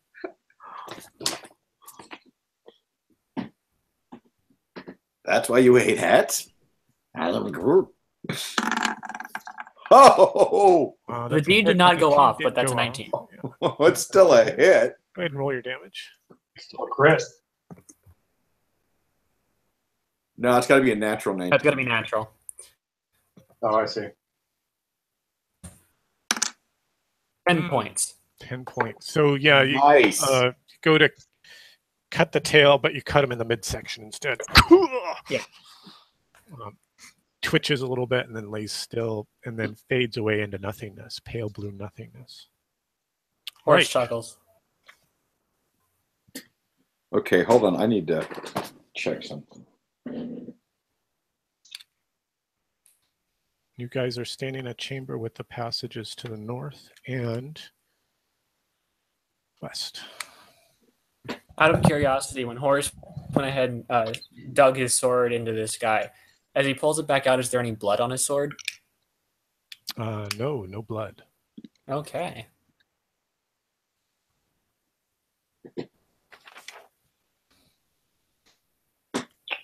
Okay, so according to my map, there's no opening above us, is there? There isn't.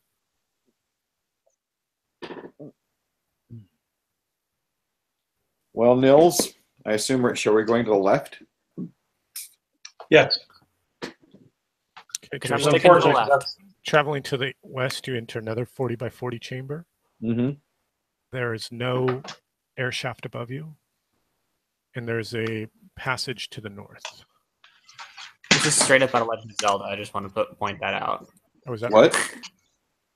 This is straight out of Legend of Zelda. Is it? This is why it's good to have video gamers with us. In layout design, it's same identical room, passage, same identical room, passage. I'll be right back. Well, don't forget to jump double space BB, whatever it is. Well, see, at full health, you get to shoot your sword at people. So And I'm sorry, which way did you say was the exit to the north? the north? sounds like that's where we're Okay. going. If we're sticking to the left. Heading north. Yep, as long as there's nothing else in this room. Yeah, to the north, you enter another a similar chamber. There is an air shaft above you and no exits. I'm sorry, we said we went north and then what? No exits to the north. So you traveled north into a chamber, similar With- 40 chamber. With no No. exits. No exits, but there is a air shaft above you. Well, if we follow the left wall, then that leads us north or back out into the previous passage, and then back up. Mm-hmm. Mm-hmm. Before we do that, if I remember correctly, or maybe I'm remembering D&D, elves just being in a room with a secret door can kind of sense it. Yep. Is there sensing of this going on? Yeah, that's the way it works here too, but there's no such sensations Okay. our core has had. Thanks for the reminder. So just to, because I'm also mapping it, just to consult with the other party members, Mm-hmm. if there is going to be an expected pattern on these air shafts, it Mhm. seems like it jumped a room, didn't it? It did jump a room. Yeah. Okay, just making sure. All right, so yes, we're going to go back south, then east, and then north Yeah, again. because I was expecting it in the one just south of us. Yeah. Okay, so now we're going to go Same. back to the one, and we're going to go south, and then we're going to go east, and there should then be north. a passage to the south and the north. And we want to go Well, there's north also one. Yes, we're going north. All right. because that keeps us on the left wall. Correct. Going down the left-hand path. Mm-hmm.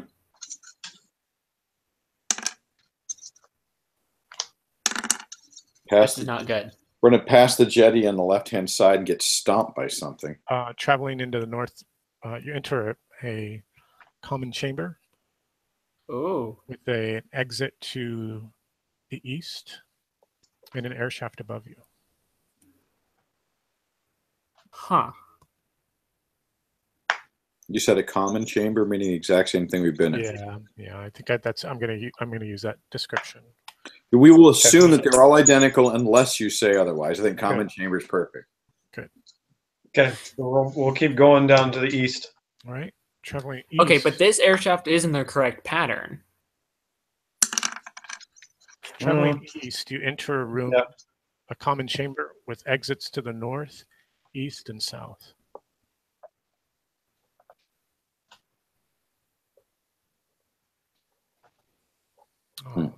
Track some time here. North, east, and south. Okay, well, when we're ready, let's go north. Okay. Yep. Agreed. Theoretically, then there should be a air shaft. Common chamber, exits to the north and west. Oh, but no shaft, huh? No shaft. Watch your mouth. Just talk about shaft. Mr. Shaft?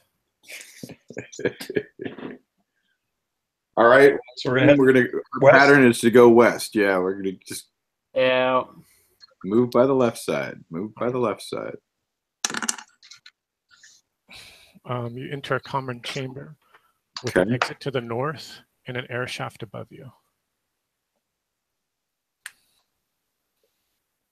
Okay, there's an easier way to do this. Are you guys continuing to the north? We'll continue north when everyone's ready. I'm just opening up a better mapping tool. You go ahead. Right. There is a common chamber. You enter a common chamber with an exit to the west.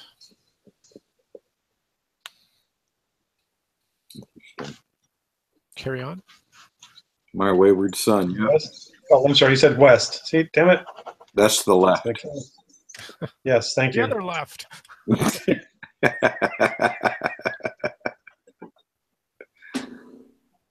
Traveling in a westerly direction, you enter a common chamber with an exit to the north. Sorry, pardon me, exit to the south. I'm guessing the next chamber to the south won't have an exit to the south or an exit to the east. It might have an exit to the west, though. Okay. I hope not, because then we're off the end of the world. All right, we're going to continue South. south. Yes. And there was no air vent in that room, right? There is no air vent. Traveling south, you arrive. There is an exit to the west. Hang on. Man, this is, and you know, it's funny Ethan mentioned Legend of Zelda, because when you think about it, it really is a classic old school graph paper dungeon. Yes, right. Yeah, this part of the map is definitely like that. Yeah, it's great. I mean, it's what I would have sat in math class and drawn. Let's see.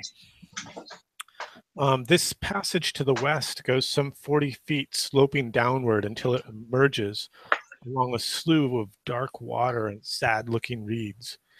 You find yourself standing on a long earthwork burn overlooking a barren, evil-looking country, filled with broken remnants of dead trees and ashy plains of powdered volcanic stone. This land is part of a valley ringed by tall cliffs. Bright magma rolls down some of these from the hidden source from above, for there is no true sky. Instead, the cliffs rise into the dark and agitated surface like a great water in a storm laced, with lightning-like discharges. Does this look like the mural we saw on the left-hand side? It does look very similar to this mural. It also appears from one. Go ahead. I say we just walked from the mirror into the mural.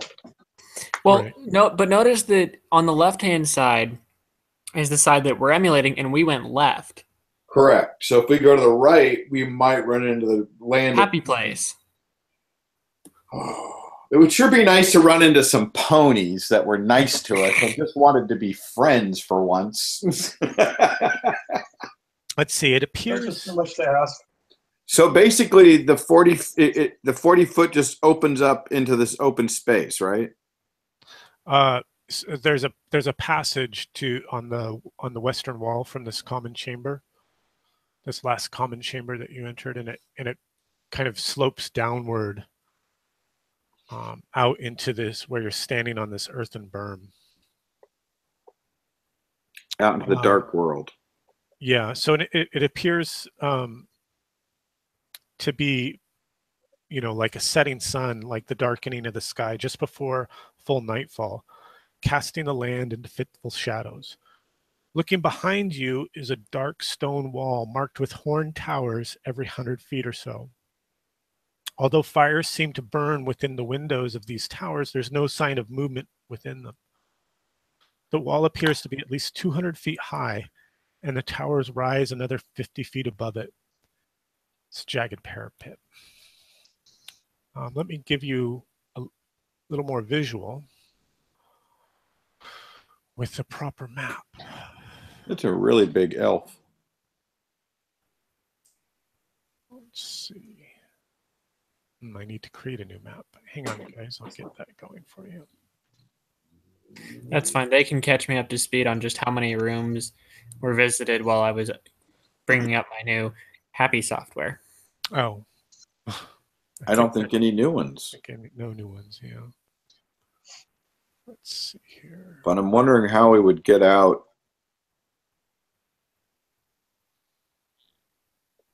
This is going to be...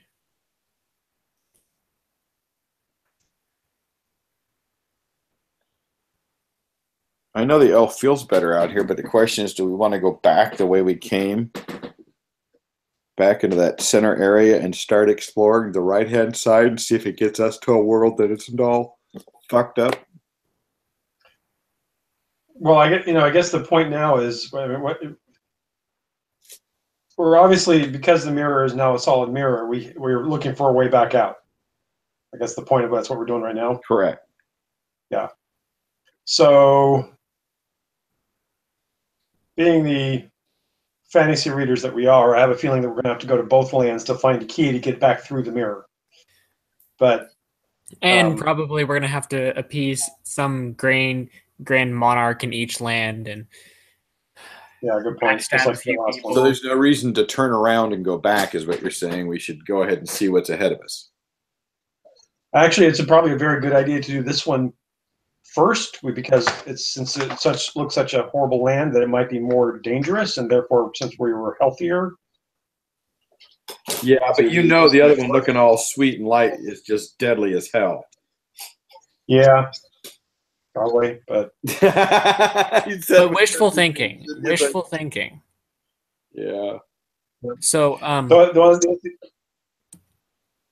wishful thinking is why we put our armor on it and go out into the world and chase down these black-clad maniacs. So, could someone possibly help me out with just how many rooms we went through to get to where we are? Because I've got like 70% of this done, and then I switched over to something else. Okay. So from the first one, we went north. When you say the first one, that is the room The very beginning one, the right? T intersection, right? Well, the one we were in, there one. Yep. We went north, which is a T intersection. Mm-hmm. Yep. West, And that's where we found you. Right. And then we went north. And I'm just going to go, Yep. I'm doing a path directly to where we are, not through all the different directions. Yep. Yep. So from the room where Ericor was, north, Yep. north, Yep. north, Mm-hmm. east, Yep. north, Yep. west, Okay, north. hang on. West, north. Okay. Okay, after north. West.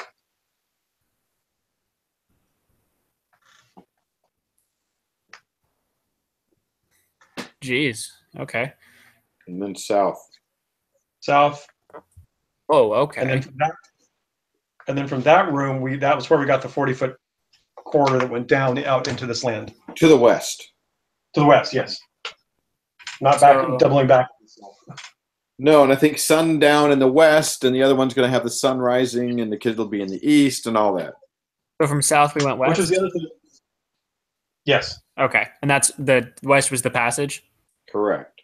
Okay, so that's the other thing. Go ahead. So looking at this, that passage or that room that we are now in that leads to the long passage is literally like 20 feet from that dead end that we hit. Yeah, it's tucked in there. It's tucked in between a bunch of. Okay. But the other thing I was going to say was, if the sun is going down on this side, the sun might be coming back up on the other side. Do we want to go into this other land when it's dark? When the other land, the happy land, might be light. Oh, I don't think this ever changes. I think this is always dark like this. I thought Aaron said the sun was setting. Yeah, it feels like the sun is. Can we actually see the sun? No, you cannot see the sun. It's like that. The sun's gone down and it's about to become full night, and there's dusk. But it's not. It's not dusk. It's past dusk, right? Okay. Yeah.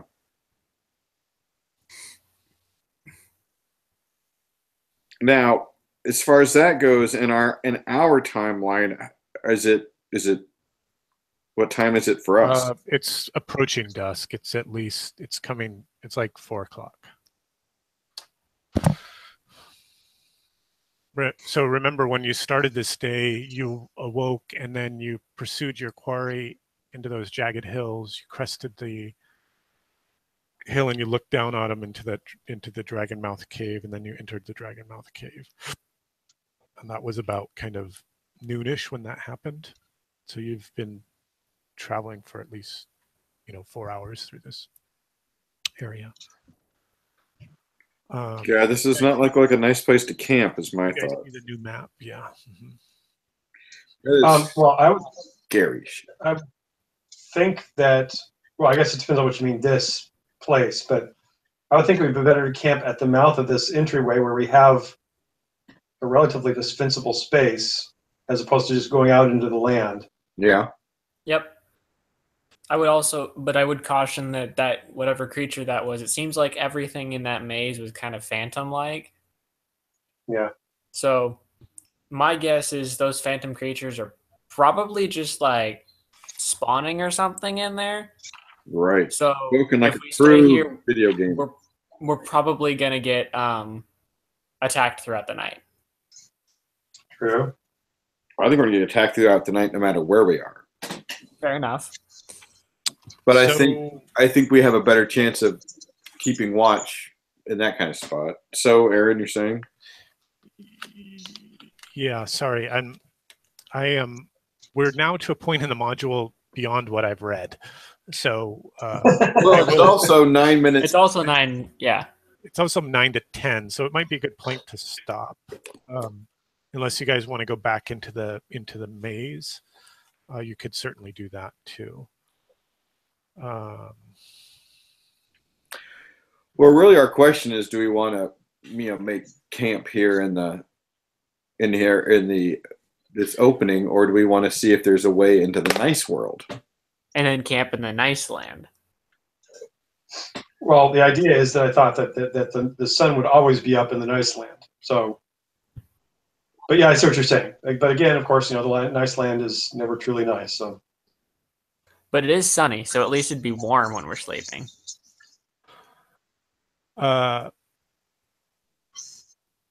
Arcor is like gasping for breath, and he runs about. I say we camp here. He runs about 30 yards away from the wall, collapsing to his knees, at the edge of this kind of swampy and fetid river, gasping for breath, like as if he'd just come up out of, being wrapped up in a blanket or something, like when your torment you. So the elf probably needs a break. Yeah, good point. So I say we camp out here. Yeah, sounds like we need to be camping out here. Okay. I'm just so or at least end tonight here. Yeah. What I was thinking was, if we are going to camp, we could at least camp not in but near the entrance, so that in case we do get attacked, we can retreat back into the entrance. Right. And I mean, it's fairly mage-like. We could probably lose our pursuers. If we can remember where we went, yeah. Well, one of us definitely memorized a map, hopefully. Shock marks.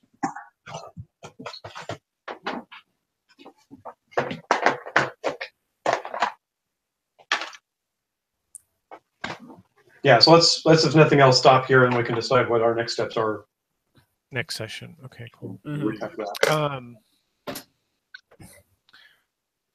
Just for frame of reference, the grids are roughly 3 miles across. Oh, so you're in a big open land area. On the east side of this big towering wall above you, that's some 200 feet tall. And there's these huge towers that are like every 100 feet, and those towers rise 50 feet more into the air. Like my goodness, like a Ralph Bakshi background. Right, or Mordor. I'm thinking Mordor. So we're up to the north, to the northwest where the river is. That's you're where out in the center here. I haven't put a marker out for you, but I'll ping you to the map where that little circle is. Mm-hmm. On the west side of the wall. Yeah. West side. And if we went east, we'd be going back into the tunnels. Correct. Okay. This truly is very much a Legend of Zelda cross between old school and Twilight Princess here. Cool. I haven't played it. Well, we are beyond the Dragon Wall now. Isn't that the name of the? Yes, you are beyond the Dragon Wall. Ah. And in fact, Arcor recognizes this as the Dragon Wall, though he's never seen it before and wants to get as far away from it as possible. But looking around, he recognizes that he's in this valley trapped. With these soaring cliff-like walls to the north and south of you that soar even higher than the wall itself. This is called the Dragon Wall. What are the odds that the lord or monarch of each of these two kingdoms are dragons who hate each other?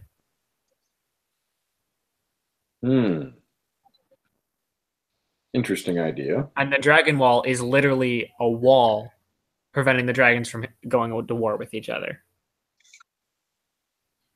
Well, then we'd be fools to get involved with that. Good thing we're just trying to find our way home. Oh, funny. Which, of course, the dragon portal won't open until, we complete the adventure. That's usually the way they work. There's a certain number of Mario stars we have to get to open this thing. Yeah, some kind of opening ceremony. All right, guys. You probably either have to kill both dragons or make them work together. Right.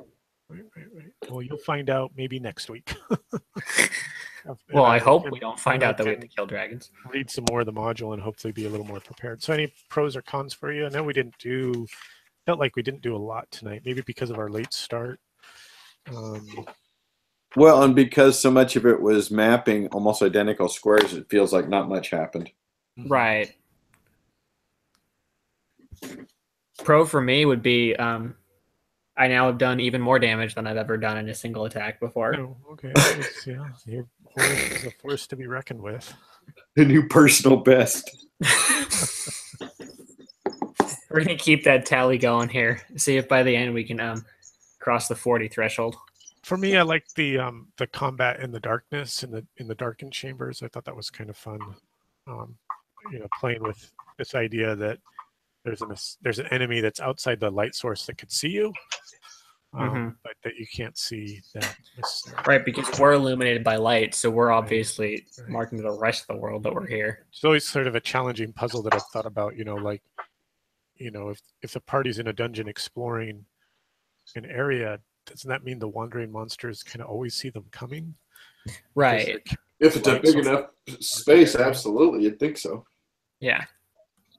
I'd say another pro was mapping. It's always fun to get back to that. Yeah, I was going to say the pro is the drawing my map by pencil here, which I'm going to add in my pictures this week to send out.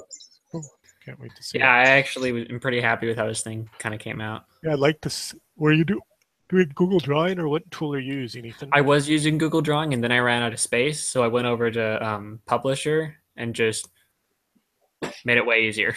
Oh, okay. Nils, Did some copy paste squares. Pros or cons?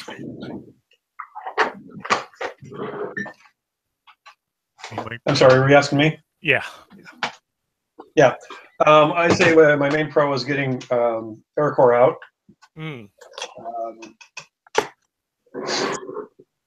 And I would go so far to say on that pro that next week, if we have another player and we need to drop one of our doubles, I'd be glad to drop Hammy so we get some more Aircore time.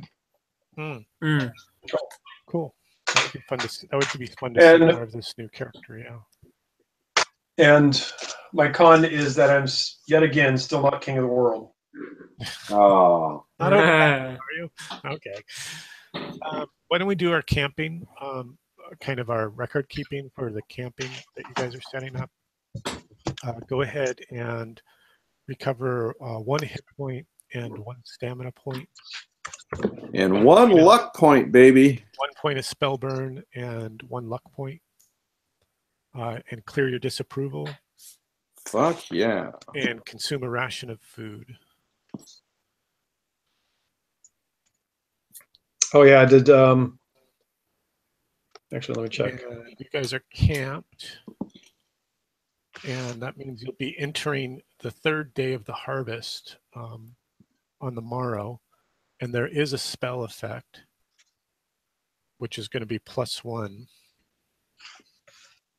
to the spell checks.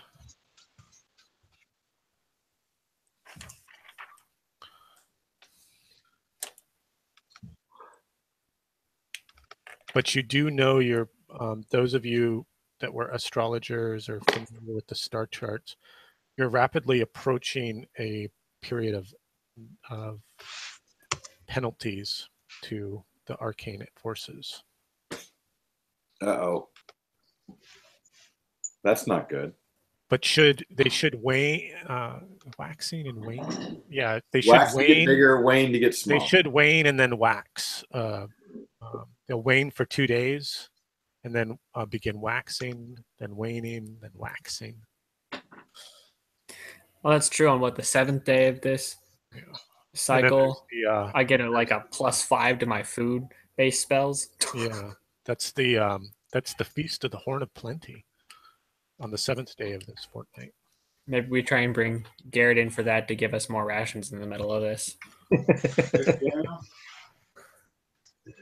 Food bot. All right, guys, great session tonight. Thanks for joining.